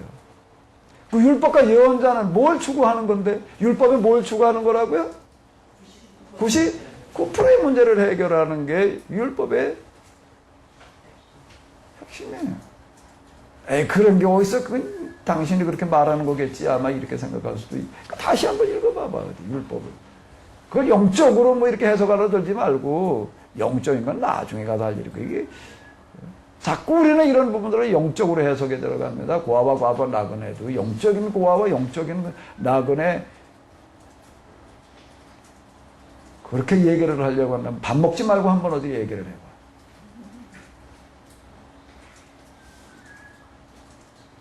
고아와 과부와 나그네를 영적으로 해석하러 들려고 한다면 밥 먹지 말고 그 소리 해보라고요. 집 한 칸으로 쫓겨나가지고 길바닥에 앉아가지고 어디 그 소리하고 앉아있어 봐봐요. 그 영적으로다가 뭘 운운하고 들어가려고 한다라고 하게 되면 그 시대적인 상황과 정황 속에서 해석을 해내야 될 일이지. 그거 상관없이 우리는 그런 걸 다 영적인 모르다가 그냥 그렇게 끌고 들어가고 있는 어떤 이런 것. 율법과 예언의 완성이라고 하는 부분이 빠져있는 복음 선포를 우리는 그러니까 거기에서 얘기하는 구원을 가지고 우리 구원받는다고 지금 그러고 있는 거예요. 구원받았다고 그러고 너도 구원받으라고 그러고 거기에다 그냥 아주 생명을 걸고 제가 전 세계 나가서 그냥 온 세계를 그리스도에게로라고 하는 표를 가지고서 지금 온 세상 구원하자 복음하라고 이렇게 이야기를 하고 있습니다. 그러니까 지금만 그런 게 아니에요. 유대교 당시도 그래서 예수님께서 뭐라고 얘기를 하시는가? 교회 나라를 얻기 위하여 산과 바다를 두루 돌아다니다가 하나를 만나면 배나도 지옥 자식이 되게 만들어 놓는도다라고 이렇게 얘기를 하시는 거예요. 그러니까 예수님께서 내가 온 것은 99%의 문제를 해결하러 왔다라고 하는 얘기를 어디서 하셨지요? 언제 하셨어요? 그런 얘기 하신 적이 있나? 그런 얘기 하신 적이 있나? 예수님께 그렇게 얘기하셨어요? 어디서? 얘기할 때 어디서? 누가복음 4장 18절. 주님의 성령님이 내게 임하셨으니 그 나사렛 회장의 선언이라고 하는 거가 예수님께서 오신 목적을 선언하는 말씀이 되는 거예요. 주님의 성령님이 내게 임하셨으니 이는 누구에게 복음을 전하게 하시려고? 가난한 자들에게 복음을 전하게 하시려고 내게 기름을 부으시고 나를 보내사. 그 다음에 계속 나오는 얘기가 뭐 어떤 사람들? 포로된 자에게. 그 다음에 눈먼 자. 그 다음에 또 어떤 사람? 눌린 자를. 그 다음에 주님의 은혜해. 은혜해가 뭘 하는 해라고요? 요배를. 신년을 선포하는 거예요. 신년을 선포하는 거가 뭐죠? 신년이 뭐예요? 신년이 뭐예요? 99%의 문제를, 빈배 격차를, 양극화를 해결하는 법의 대명사가 뭔가 하게 되면 주님의 은혜예요. 난 이걸 해결하러 왔다. 요한이 묻고, 요한의 제자들 통해서 묻고 있는 그 물음에도 예수님께서 얘기를 하시는 거예요. 너는 내가 지금 하고 있는 걸 보고서는 그대로 가서 얘기를 해라. 소경이 보면 안전뱅이가 걸으며 문둥이가 객탑을 받으며 규모거리가 들으며 죽은 자가 살아나며 그 다음에 뭐라고요? 가난한 자에게 복음이 전파된다. 예수님께서 사역을 시작하실 때 예루살렘 산헤드린으로 가지 않으시는 거예요. 최고의 정치기구, 최고의 종교기구를 향해서 가시는 게 아니라 어디로 가시는 거예요? 갈릴리로 가시는 거예요. 그러니까 예수님께서 갈릴리로 가셨다. 갈릴리에서 만나자 갈릴리로도 가라. 자, 이런 이야기들을 거기 갈릴리에서 활동하시는 예수님으로다가 복음서에서는 그려져 있다라고 하는 겁니다. 그 갈릴리가 뭐 하는 곳이기 때문에, 뭐기 때문에 99%의 대명사가 갈릴리인이에요. 예루살렘은 뭐의 대명사고요? 1%의 대명사가 되는 겁니다. 그러니까 예수님은 갈릴리 운동으로다가 복음 사역을 시작을 하시는 거예요. 우리는 복음에 대해서 너무나도 단편적으로 피상적으로 해석을 해놨습니다. 어떻게 해서 그런 현상이 벌어졌느냐라고 얘기를 한다라고 하게 되면 뭐 때문에 이렇게 돼버렸을까요? 복음의 핵심에도 성경에서 얘기하는 핵심으로 완전히 벗어나 버린 거예요. 지금 길을 잃어버렸어요. 뭐 때문에 그렇게 된 거죠? 기독교에 들어온 헬레니즘. 헬레니즘은 뭐예요? 영육 이원론이라고 합니다. 이미 우리가 만나고 있는 이제 바울 서신 이쪽으로 넘어가게 되면 뭐에 대한 경고를 우리는 많이 듣게 되는가 하게 되면 영지주의라고 하는 것에 대한 경고를 많이 듣게 됩니다. 영지주의. 지식의 영적인 지식을 이제 강조하는 이런 어떤 거가 이제 되는 건데, 사실 기독교가 이 로마 세계 헬라 문화권으로 들어가면서 만나는 제일 큰 이제 위험은 뭐였는가 하면 영지주의의 문제였습니다. 그런데 이제 나중에 이 기독교가 다시 또 이제 어디에 젖어 들어가게 되는 거죠? 헬라 문화에 뭐예요? 영육 이원 사상으로 빠져들어가는, 어디에다가 초점을 맞추게 되는 거예요? 영육 이원론이라고 하는 것은, 영육 이원론이라는 건 뭘 강조하는 거죠? 영을 강조하는 겁니다. 육이 아니라 영이 중요하다라고 하는 식으로다가 얘기를 하는 거예요. 그 역량에 의해서 만들어진 서양 기독교, 거기에서 나온 뭐요? 복음주의. 이렇게 되다가 보니까는 우리의 구원이 뭐의 구원으로다가 치우쳐버린 거예요? 영의 구원으로다가 이렇게 치우쳐져서 뭐라고 얘기를 하는가 하면 구령사업이라고, 영혼구원이라고 이렇게 얘기를 하고 있습니다. 그러니까 우리는 이걸 물려받았어요.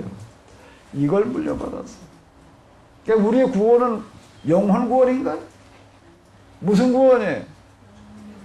영육 구원인가? 그래, 영육 구원이라고 그래야 되나? 육의 구원이라고 그래야 되나? 영육 구원이라고 그래야 되나? 무슨 구원이라고 그래야 돼? 영육 구원, 뭐 영의 구원, 영혼 구원만 얘기하는 것보다 많이 나은 것 같은데 그 영육 구원? 뭐라고 그래야 돼? 뭐라고 그래야 되죠? 역사, 구원. 역사. 자, 우리가 이제 헬레니즘, 히브라이즘을 비교를 해가지고 좀 접근을 해봤는데, 자, 그럼 이제 이 문제의식을 가지고 이제 어디로 들어가 보는가 하게 되면은 어디로 들어가 보는 거예요?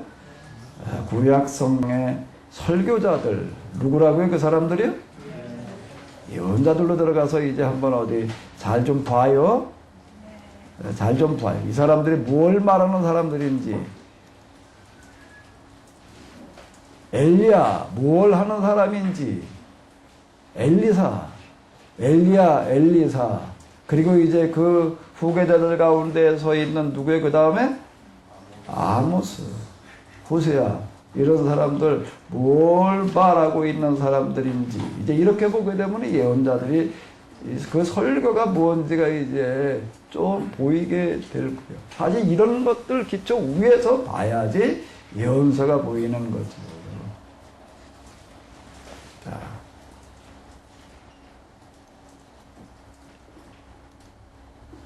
여기서 이렇게 이스라엘 백성의 죄를 짓고 또 죄를 지었으니 내가 그들을 용서하지 않겠다. 내가 더 이상 그들을 처벌하지 않고 놓아둘 수가 없다.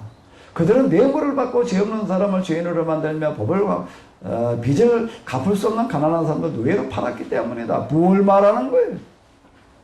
죄를 짓고 또 죄를 지었으니 무슨 죄를 지었다는 얘기예요? 무슨 죄를 지었다는 거지요? 자, 그럼 이제 이게 다시 조금 더 또 조금 정리를 해봐요. 이스라엘의 사명이 뭐지요?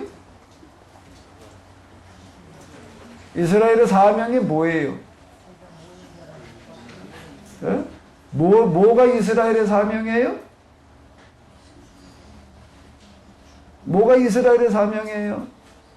그들이 하나님 애굽에서 나와가지고 계약을 맺고 저 가나안에 들어왔다라고 하는 것 자체가 뭘 말하는 거예요? 그들에게 주어진 임무, 사명이 뭐라고요? 뭐라고요? 아, 단순해요. 몇 프로? 99%의 문제를 어떻게 알아? 네, 그래요. 그게 사명이라는 겁니다. 역사적인 사명이에요. 왜 역사적인 사명이라는 걸? 지금 역사 속에서 그걸 실현해야 되는 거예요. 역사 속에서 이게 실현이 안 되게. 죄 용서함이라고 하는 거가 뭘 얘기를 하는가 하게 되면 인간에게 타락한 이 본성이라고 하는 거는 이걸 용납하려고 그러지 않는 거예요.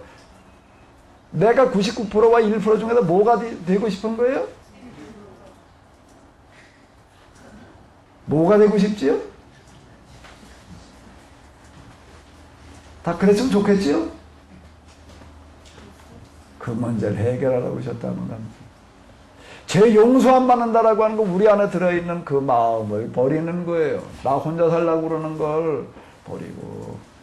내가 이제 죄 용서함 받았다라고 하는 거는 뭘 말하는가 하면은, 뭘 말하는가? 과거에 지금 무슨 죄 고백했더니 다 용서함 받았어. 우리 이렇게 도덕, 윤리, 심리적인 문제로 끌고 들어가고 끝납니다. 죄 용서 안 받는 게 뭐예요? 무슨 죄 용서 안 받는 거?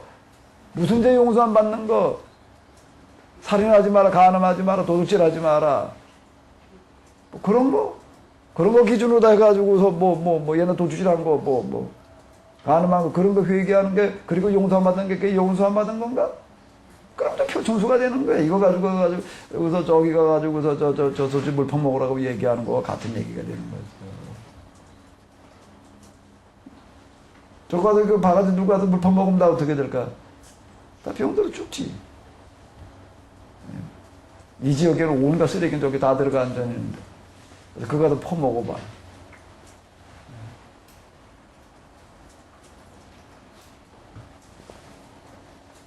죄 용서 안 받았다는 게 뭐라고요? 뭐라는 거예요? 뭐가 죄의 용서 안 받는 거라고요? 예수님께 죄의 문제를 해결하기 위해서 오셨다는 거가 뭘 하러 오셨다는 거예요? 다 1%가 되고 싶어하고 1%가 되고 나면은 뭐 희희낙낙하고 있는 그런 것들을 해결하러 오셨다라고 하는 겁니다. 내가 죄의 용서 안 받는다라고 하는 거지. 그러고 살다가 이제는 나는 거기서 내가 벗어났다라고 하는 걸 말하는 거지.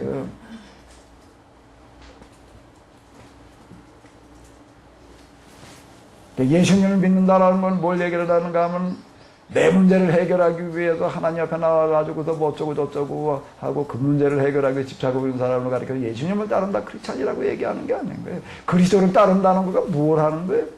예수님 믿는 거지. 뭘 믿는 거야? 예수님께 나를 위해서 내 죄를 위해서 죽으셨고 그걸 내가 믿고 이제 구원받고 구원의 확신을 가지고 그거 전도하고 그거 그리스도인은 그렇게 얘기를 하고 끝납니다. 그리스도인이 된다라고 하는 건 역사 속에서 다른 데는 찾아볼 수 없는 사람이 되는 거예요. 어떤 사람이요? 뭐에 대한 사명감을 가지는 사람이요? 99%에 대한 사명감을 가지는 사람이 그리스도인입니다. 아멘? 역사 속에서 아직도 한 번도 해결된 적이 없어요. 되는 듯 하다가 말고 그랬지. 왜? 성경 해석 자체가 잘못됐었으니까. 기본 미끄럼 자체가 잘못되어 있었으니까 지금 이 모양이 돼 있다라고 하는 거예요. 자, 이스라엘 백성이 죄를 짓고 또 죄를 지었으니 내가 그들을 용서하지 않겠다. 무슨 죄를 지은 거지요? 이 사람들 살인했나? 간음했나? 도둑질했나? 남도둑을 팼나? 뭐 한 거예요? 그런 기준을 놓고 본다면 이 사람들은 여기 전혀 문제될 거 없는 사람들입니다. 무슨 죄에 이 사람들 죄는요? 내가 저도 절대로 용서하지 않겠다. 저보지 않고 놓아줄 수가 없다. 무슨 죄를 지어서요? 무슨 죄를 지어서? 사명을 어떻게 했다는 거예요? 망각했다는 겁니다. 무슨 사명? 99%가 안고 있는 문제에 대한 해결의 사명을 망각하고 그러니까 나 몰라라 그러고 있다라고 하는 겁니다. 나 몰라라 그러고 왜 이게 근데 도저히 내가 처벌하지 않고서는 용서 그냥 내버려 둘 수가 없다라고 이렇게 얘기를 하는가? 왜요? 그들이 메꾸는 하나님의 이름으로 그들의 신앙이라고 하는 이름으로다가 어떻게 하는가 하면 그 사명을 아예 원고를 안 해놓고 있으니까 왜 이건 그냥 내가 놔둘 수가 없다라고 얘기를 하는가 하면 아유 내가 99%의 문제를 해결해야 되는데 내가 지금 못하고 있어서 그러고 있는 사람들을 향해서 하는 얘기. 아예 99%에 대한 해결의 사명에 대한 망각 그런 건 아예 관심도 없는 거예요. 내게 준 사명이 그런 것들이라고 하는 것들은 이해가 아예 의식이 아예 없어. 실종이 돼버렸어요. 단지 내가 이제 하나님을 믿는다는 게 뭐라는 건가 하면 뭐 제사 드리고 뭐 예배 드리고 성전 짓고 뭐 하는 거 그다음 뭐 먹으려는 거 지키고 할례받고 그러니까 난 지금 하나님을 믿고 있다. 하나님 말씀대로 살고 있다라고 생각을 하고 그리고 99%의 문제에 대해서 관심이 없고 왜 뭐 가난한 사람 노예로 팔았다라고 하는 거 이거 노예장 샀다는 얘기인가? 그냥 스스로가 중상류층이 돼가지고 거기에 만족하고 살아가고 있는 그들의 모습을 하나님께서 우리에게 이렇게 복을 주셔가지고 그냥 이렇게 축복을 주셨다고 이러고 떠들어대고 있는 그들을 향해서 지금 예언자들을 선언하고 있는 겁니다. 가난한 사람 노예로 팔았기 때문이다. 이렇게 얘기를 하는 거예요. 조금 방식이 다른 겁니다. 그래서 그 당시 제사장들은 뭐하는 사람들이었는가 하면 면죄부를 주는 사람들이었어요. 무슨 면죄부? 99%에 대한 해결의 사명에 대한 면죄부를 주는 사람들. 그거 안 해도 하나님께서 어떻게 하신다? 받아주신다는 거예요. 면죄부는 루터 시대만 팔아먹은 게 아니에요. 과거 이스라엘에서도 팔아먹었고 이제 면죄부 안 팔고 있지요? 사라졌지요? 오늘 우리의 설교는 다 면죄부 장사예요. 오늘 우리의 설교는 오늘 우리의 성경 해석은 다 면제부 팔아먹고 있는 거예요.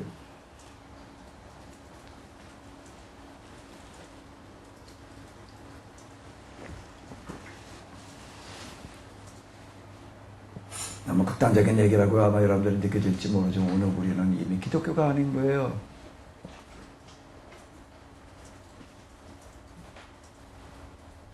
이미 기독교가 아닌 거예요.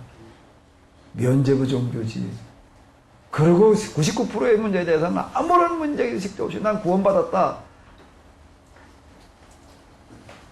나 구원받았네, 너 구원받았네, 우리 구원받았네. 그러고 앉았는 거지. 그리고 아직 이 구원에 참여하지 못한 사람들 가서 우리가 구원시키자.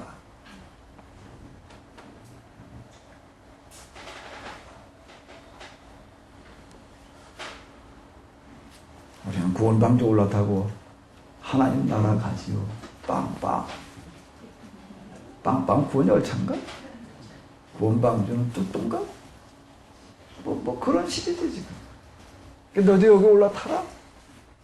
그런 식으로 다 우리는 지금 해석을 해나가고 오늘 우리는 기가 막히게 지금 다 어떻게 되냐면 믿는 사람이 되어 있다라고 하는 겁니다.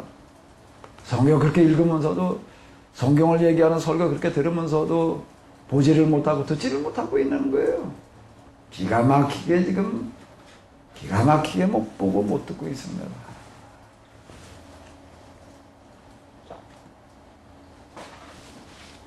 아모스 왜 그렇게 그냥 용서받을 수 없다라고 그렇게 얘기를 하고 있는가 하게 되면은 베델에 가서 죄를 짓고 길갈에 가서 더 큰 죄를 지라고 얘기를 하는 게 뭔 얘기인가 하게 되면은 하나님의 이름으로 지금 하나님께 예배를 드린다라고 스스로 생각하는데 하나님을 모독하고 하나님 무시하는 행동을 하고 있다.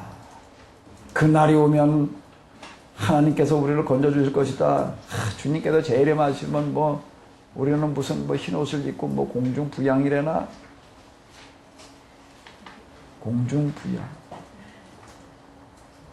무슨 뭐 전천년 후천년 뭐 이거 가지고 뭐 운운하고 그걸 게다가도 골몰들을 하고 앉았는데 요한계시록을 가지고 언제쯤 예수님께서 오실 거냐라고 하는 걸 가지고 그냥 예측을 하느라고도 지금 바빠. 그날이 오기만 하면 너희가 뭐 수가 나는 줄 아는데 무슨 말을 하는지. 그러나 자, 이 기가 막히네. 한번 여기 좀 읽어보고 여기 한번 읽어볼까요? 요거.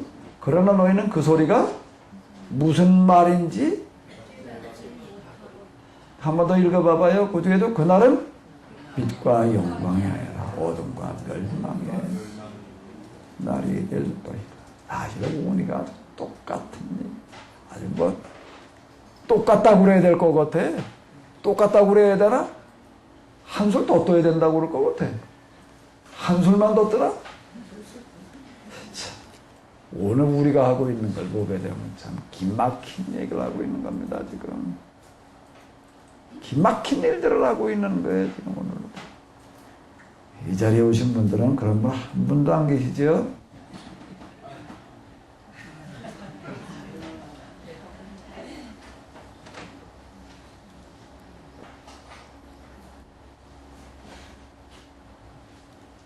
호세아로 넘어가서 보게 되면은 자, 호세아가 하는 얘기들 또 뭔 얘기예요 이게?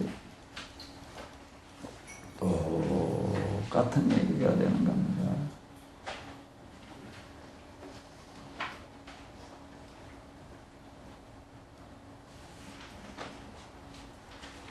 한번 요 구절만 한번 읽어보겠습니다. 다른 사람에게 손가락질을 하지 말아라. 남에게 허물을 놀리려고 애쓰지 말아라. 보라, 너희 제사장들아, 내가 책망할 사람은 바로 너희다. 그러므로 너희가 저지른 온갖 죄악에 대하여 사형 선고를 내리리라. 너희 제사장들은 대낮에 거꾸러져 죽고 너희 예언자들은 밤에 거꾸러져 죽게 하리라. 다 자기 욕심에 빠져 살아가고 있다라고 하는 겁니다. 내 백성이 지식이 없어서 망하는 도다라는 얘기가 뭔 얘기인가 하면은 현 개혁성경에서 그렇게 번역이 되어져 있는데 제사장들이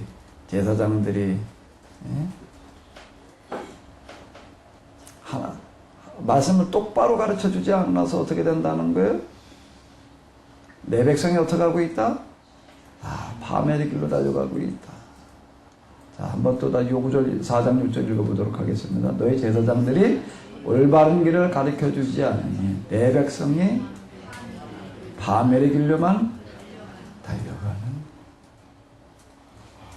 오늘 우리가 구원의 확신을 가지고 그냥 구원받았다라고 그러는 걸 글쎄.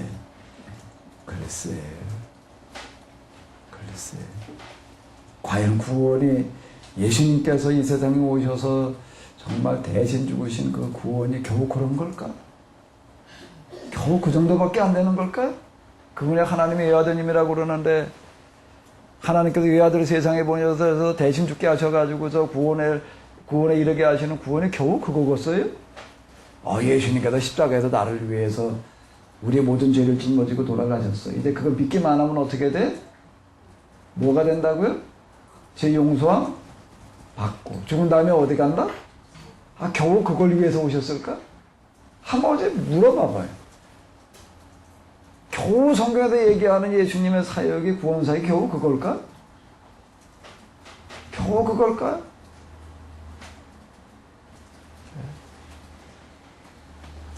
겨우 그걸까? 겨우 그걸까? 겨우 그걸까?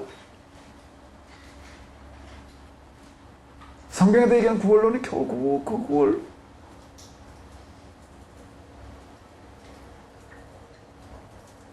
한번 스스로 물어보자고요. 정말 성경에서 얘기하는 게 겨우 그걸까?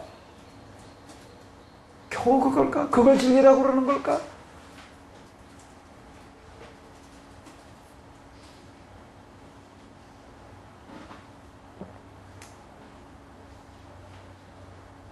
우리의 설교라는 거가 과연 하나님께서 보실 때 그게 뭘로 보일까?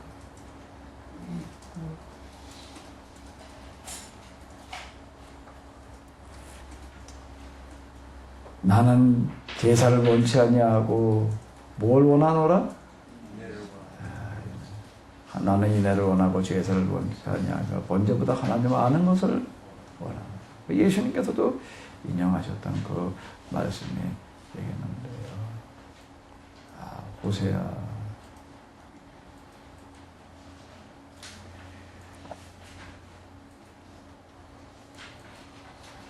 에브라임과 사마리아에 사는 사람치고 사기꾼이나 도둑이나 강도가 아닌 사람이 하나도 없다. 왜 이렇게 얘기를 하나요? 에브라임과 사마리아는 어디를 말하는 거죠? 그 당시 종교 중심지들을 말하는 겁니다. 종교 정치 중심지들 지도자들이 사는 곳을 얘기를 하는 겁니다.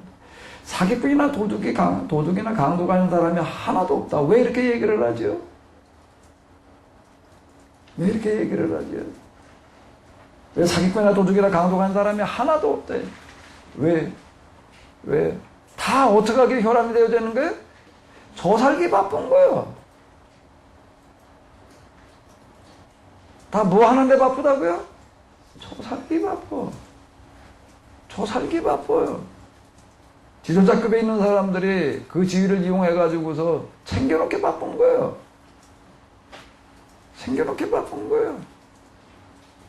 챙겨놓고 나서 스스로 자족하는 거예요.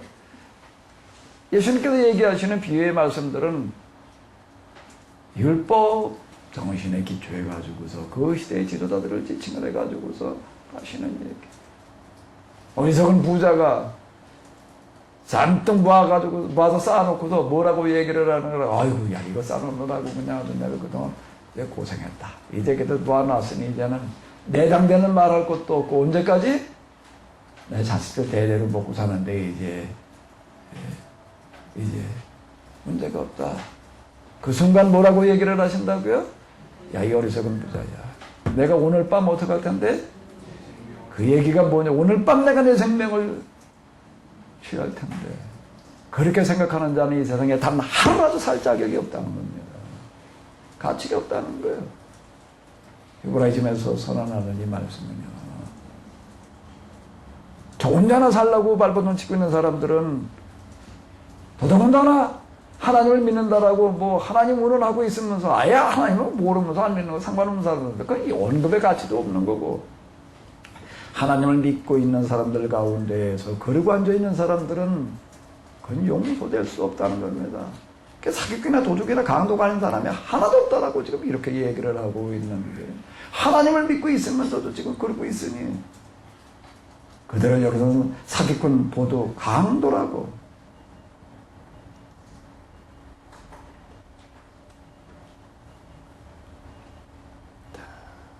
여기 보면 또 이런 얘기를 하고 있습니다. 한번 더 읽어보겠습니다. 이스라엘은 아쉬울 때마다 당신은 우리의 하나님이시오니 우리를 도와주소서 하고 부르지만, 그러면서도 이스라엘은 자기가 받은 복을 혼신짝처럼 내버렸으니 내가 이제 적군에게 추격당하는 신세가 될 것이다.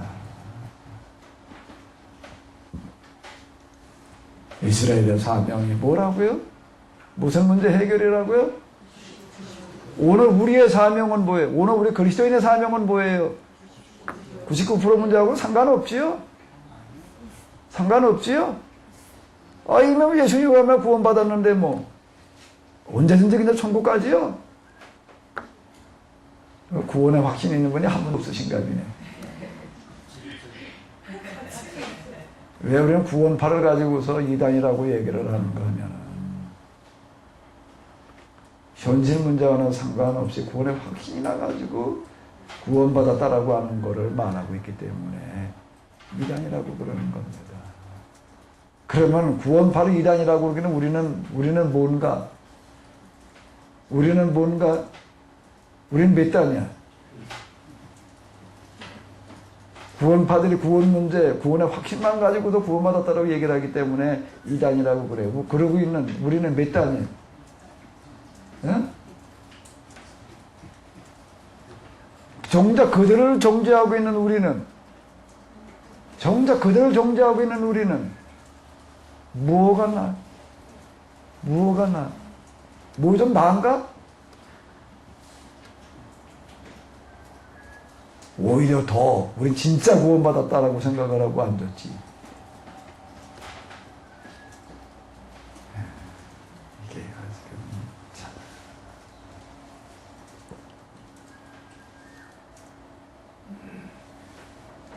이스라엘은 자기가 받은 복을 혼신짝처럼 버렸으니 뭘 버린 걸까?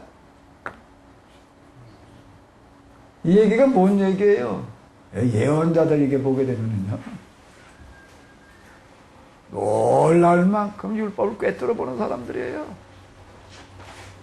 무슨 복을 받은 거지요? 무슨 복이에요? 이스라엘이 받은 복이 뭐예요? 율법을 받은 거죠. 율법을 받았던 게 이게 복이에요? 부담이야? 자, 다시 한번 또 정리를 해봐요. 오늘 우리 그리스도인 사명이, 자, 이스라엘의 사명이 뭐라고요? 오늘 우리 그리스도인의 사명은요? 그 부담이야? 복이에요? 에? 복이에요? 왜 복이 돼, 그게?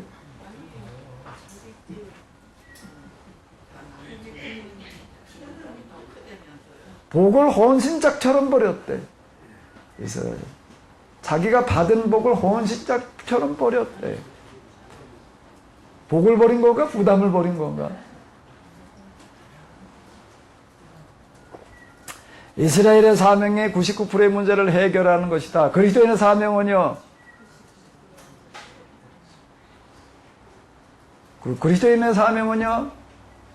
그리스도인의 사명은 무슨 문제를 해결하는 거라고요? 100%의 문제를 해결하는 거죠. 그 1% 몇 프로 둬야 되나? 그들도 다 구원받게 될 사람들이지. 이게 복이에요? 부담이에요?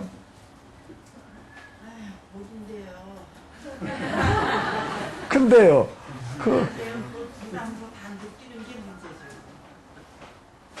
왜 이거 복이라고 그러나? 복의 개념이 달라요.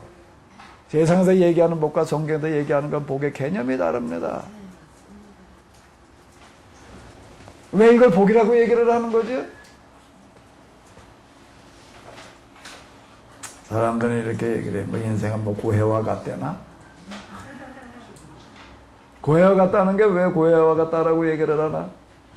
사는 게 힘들대. 다 힘들지요?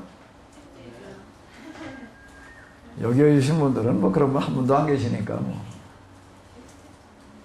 고해와 같대나 뭐와 같대나. 자, 사람 사는 게 그게 단순하고 쉽지 않아 진짜.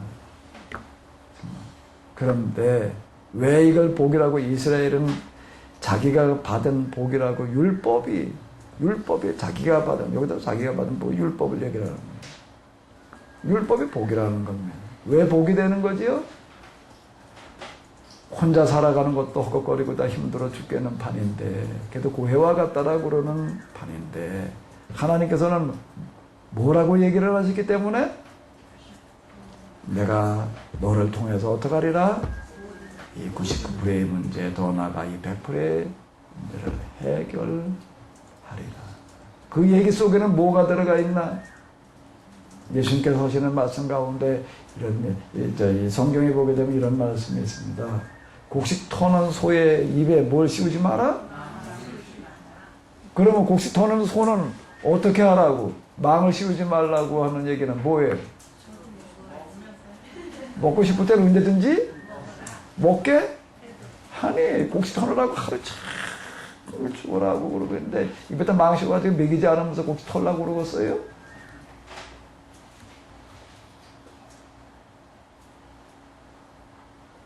예수님께서 얘기하시는 포도원 품꾼의 비유가 있습니다. 포도원 품꾼의 비유에 보게 되면은 거기 포도원 주인은 거기 일할 사람들을 불러다가 일을 시키는데 뭐 하기 위해서 일을 시켜요? 뭐 하기 위해서 일을 시켜요? 부려먹기 위해서 일 시키지요? 뭐 하는 사람이? 일당 주기 위해서 일 시켜요. 일당 주기 위해서 일 시키는 그런 이야기가 나오고 있습니다. 아침 6시, 9시, 12시, 오후 3시, 5시에 사람들 불러다가 일을 시켜놓고 나가지고는 나중에 온 사람은 몇 시간 일했어요? 1시간 일을 했는데 일당을 줄 때는 어떻게 줘요? 똑같이 한 데나리온을 주라는 거예요. 나중에 온 사람부터 먼저 온 사람까지 주로 주는데 다 똑같이 뭐 하기 위한 일을 시킨 거죠? 살아갈 수 있는 대책을 마련해 주기 위해서 일을 시키고 있는 거예요. 일 부려먹기 위해서 일 시키는 게 아니다라는 그런 그 이야기가 뭘 얘기를 하냐면 복음 율법이 말하려고 하는 그런 비유의 말씀들 하나하나가 이해가 되려고 한다면은 율법의 핵심이 보이지 않으면 그게 우리가 해야 될 사역이라는 거예요. 그게 우리가 해야 될 사역이에요. 아멘? 우리는 뭐 해야 될 사람이라고? 뭘 해야 될 사람이라고? 포도원 품꾼의 비유에서 예수님께서 얘기하시는 그 말씀에서는 우리의 사명이 뭐냐라고 하는 걸 얘기해요. 우리는 뭘 해야 될 사람이라고요? 뭐 하기 위해서? 품삯? 주기 위해서 사람 불러다가 뭐 시키는 사람이야? 어디 품삯 주기 위해서 한번 일 좀 시켜봐. 나도 가서 일할게. 나도 가서 일할 테니까. 그러면 품삯 주기 위해서 지금 포도원 품꾼의 비유에 나오는 거 포도원 주인은 와서 일하는 사람 눈에 띄는 사람 다 데리고 와요. 에이 오늘 우리 포도원에 한 10명만 필요하니까 10명만 데려오자 그러나? 아니 눈에 띄는 사람 일할 데가 없어가지고 서성거리는 사람은 다 불러오는 거예요. 이게. 다 불러와요. 그리고 그냥 다음에 돈 생기면 줄게 그러나? 다 줘서 보내는. 그러면 뭐예요 그 얘기는? 그 얘기는 뭐예요? 그 사람한테 품값을 돈이 있어요 없어요? 품값을 돈 좀 없는 사람이 와서 너 여기서 일해 내가 품값 줄게 그럴까? 예상으로 주나? 채권 발행하나? 현찰로 주는 거예요. 현찰로 준다고요. 그 얘기 속에는 뭐가 들어가 있나요? 이 사람한테는 품값을 돈이 있어요 없어요? 있다는 얘기가 되는 겁니다. 율법이 말하려고 하는 거를 다 함축해가지고 하는 얘기지. 이게 예수님의 비밀 말씀 하나하나 다 그렇습니다.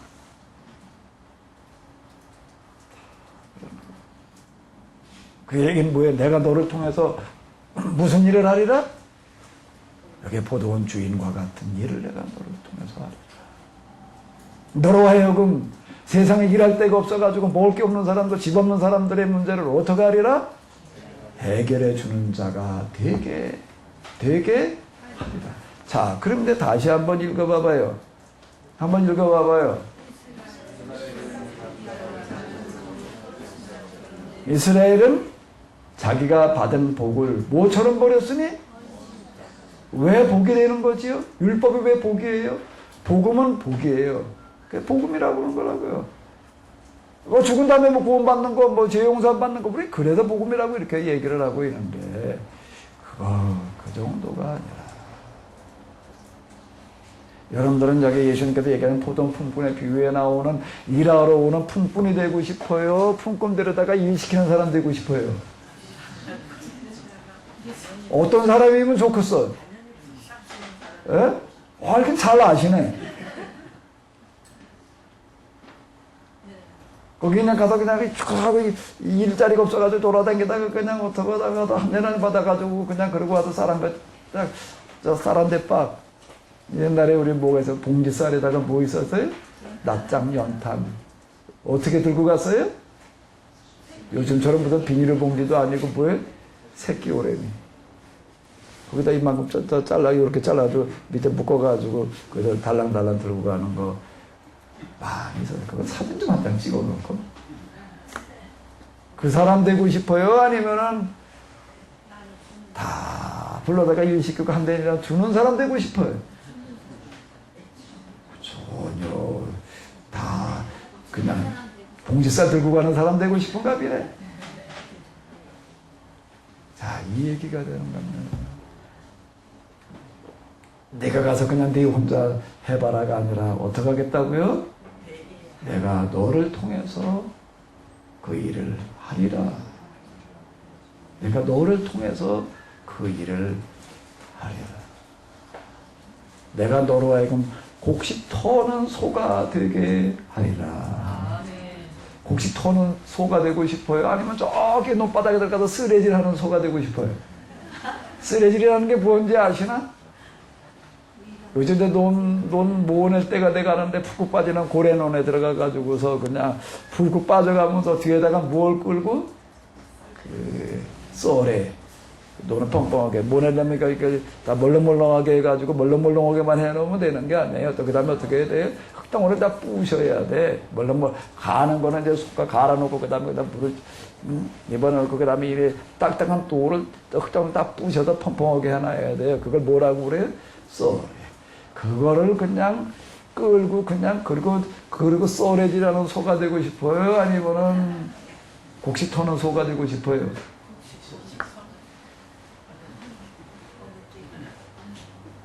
쪼그라고 가서 일하고서 봉지 쌀에다가 낫장 연탄 들고 가는 사람이 되고 싶어요? 아니면은 돌아다니면서 저 사람 보니 참 어디 가서 정말 먹고 살 길이 없는 사람이구나. 다시 일로 와. 내 집에 와서 일해. 어떤 사람 되고 싶어요? 하나님께서 어떤 사람 만들어 놓으시겠대?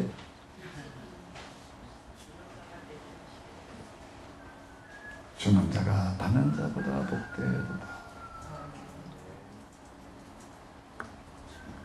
이쪽을 때리걸랑 어디를 내주며 겉옷을 달래거든 어디를 뭐까지 주며 오리를 가거든 꾸고자는 자에게 거절하지 말라는 얘기야. 문자적으로 놓고 본다라고 여기다 많이 그거 어떻게 달라고 그 얘기가 아닌 거예요. 그 율법의 정신으로 다 들어가서 놓고 본다면은 겉옷을 달라는 자에게 속옷까지 벗어주고 꾸고를 자는 자에게 거절하지 말라는 얘기가 그거 누가 와서 빚보증서 달래면 맨날 다 서주고 돈 빌려달라면 다 빌려주고 그리고 알고 지내라는 얘기일까? 겨우 성경에 얘기하려는 게 그런 거 얘기하는 거겠어요? 그걸 사랑이라고 그러는 건데 그것이 현실 속에서 그걸 어떻게 해봐? 그거를요. 그 겨우 성경에 얘기하려는 게 그런 걸까요? 이스라엘은 자기가 받은 복을 헌신짝 버렸습니다. 이제 적군에게 추격당하는 신세가 될 것이다. 오늘 우리가 딱 그 짝이에요. 하나님께서는 오늘 우리 모두에게 가장 큰 복을 주신 줄로 믿습니다. 가장 큰 축복을 약속하고 계시는 줄로 믿습니다. 그게 뭔지 몰라. 우리는. 나 혼자 살려구나 그냥 발버둥 치고 있는 거야. 그거라도 하나님 이름으로 기도해가지고서 그냥 또 그리고 그걸 축복이라고 받아보겠다고. 그리고 그 다음에 축복받은 거다게 되면 사랑을 실천하겠다나? 무슨 사랑을 실천을 한다고 사회삽식으로다가 뭘 어떻게 해본다고. 이게 헬레니즘 기독교에서 만들어낸 도식이라고 하는 거가 그런 겁니다. 성 프란시스라고 얘기를 하는 사람 얘기하는 거죠. 가난한 사람, 굶주린 사람한테 죽이나 끓여주는 거. 그죠? 그런 식으로 다 그걸 사랑 실천이라고 뭘 선교라고 그냥 이렇게 그리고 그걸 하나님의 일이라고 그러고 있는데 그 정도를 말하는 게 아니에요. 세상을 바꾸는 걸 말하는 겁니다. 역사가 바뀌는 걸 말하는 거예요. 예언자들은 탄식을 하고 있는 거예요. 오늘 우리에게 주어진 축복이 뭔데? 하나님께서 너에게 이 재상돈을 다 맡기시려고 그러는데 너로 하여금 이 세상에서 뭐하는 사람이 되게 하는 건가도 배급 받아오는 사람이 아니라 배급 주는 사람 되게 하시려고 그러는데 아멘? 아멘? 그럼 그런 사람 되고 싶은 분이 한 분도 안 계신 게 아니겠지? 너는 복의 근원이 될지라 땅의 모든 족속에 너를 인하여 복을 얻을 것이라. 성경의 약속입니다. 약속대로 되어지는 줄로 믿습니다. 근데 이게 안 돼. 죄가 가로막아가지고 나 혼자 살라고 그러면 타락한 이 원죄가 이걸 가로막아요. 예수님께서 죄의 문제를 해결하러 이 죄의 문제를 해결하러 오시는 겁니다. 여기 물론 내 과거에 이제 무슨 도덕적인 윤리적인 죄 물론 그건 다 포함되는 거지요. 그것뿐만이 아니에요. 그거보다 더 큰 죄가 있어요. 어디에서도 해결되어지지 않는 헬레니즘 그 지혜를 사랑하는 그 지혜에서 이게 해결되어지나? 그 지혜는 무슨 이데아의 세계가 형상과 진료가 가능성과 현실성이 뭐가 무슨 제일 원인이 너무 어려워. 무슨 소리인지 말하는 나도 잘 모르겠고 듣는 여러분들은 다 아시죠? 너무 어려워. 여기에서도 지혜를 얘기를 해요. 무슨 지혜? 모든 사람 다 살게 하는 지혜. 모든 사람 다 살게 하는 지혜. 하나님은 그 길을 열어주시겠다라고 하는 겁니다. 그 축복을 주시겠다라고 하는 겁니다. 다 이 축복에 참여하시기 바랍니다. 아멘? 성경은 이렇게 얘기를 하고 있습니다. 내가 너에게 온 세상 돈을 좀 다 맡기고 싶다. 제발 그걸 좀 맡을 수 있는 자가 되다오. 아멘? 아멘? 여기 오신 분들 다 보니까 환장한 분들 같아. 뭐해? 돈에 환장한 분들 같아. 아닌가? 난 돈에 좀 환장했는데. 근데 성경에서 약속하고 있습니다. 난 진짜 큰 돈 좀 맡을 사람이 되어라. 혼시짝벌처럼 내버리지 마라. 내가 너한테 그 축복을 좀 주려고 그러는데 이스라엘은 자기가 받은 복을 혼시짝처럼 내버렸으니 혼시짝처럼 내버렸으니 우리에게 주어진 축복을 혼신짝처럼 버리지 말고 귀중하게 잘 간직해야 될 줄로 믿습니다. 수고하셨습니다.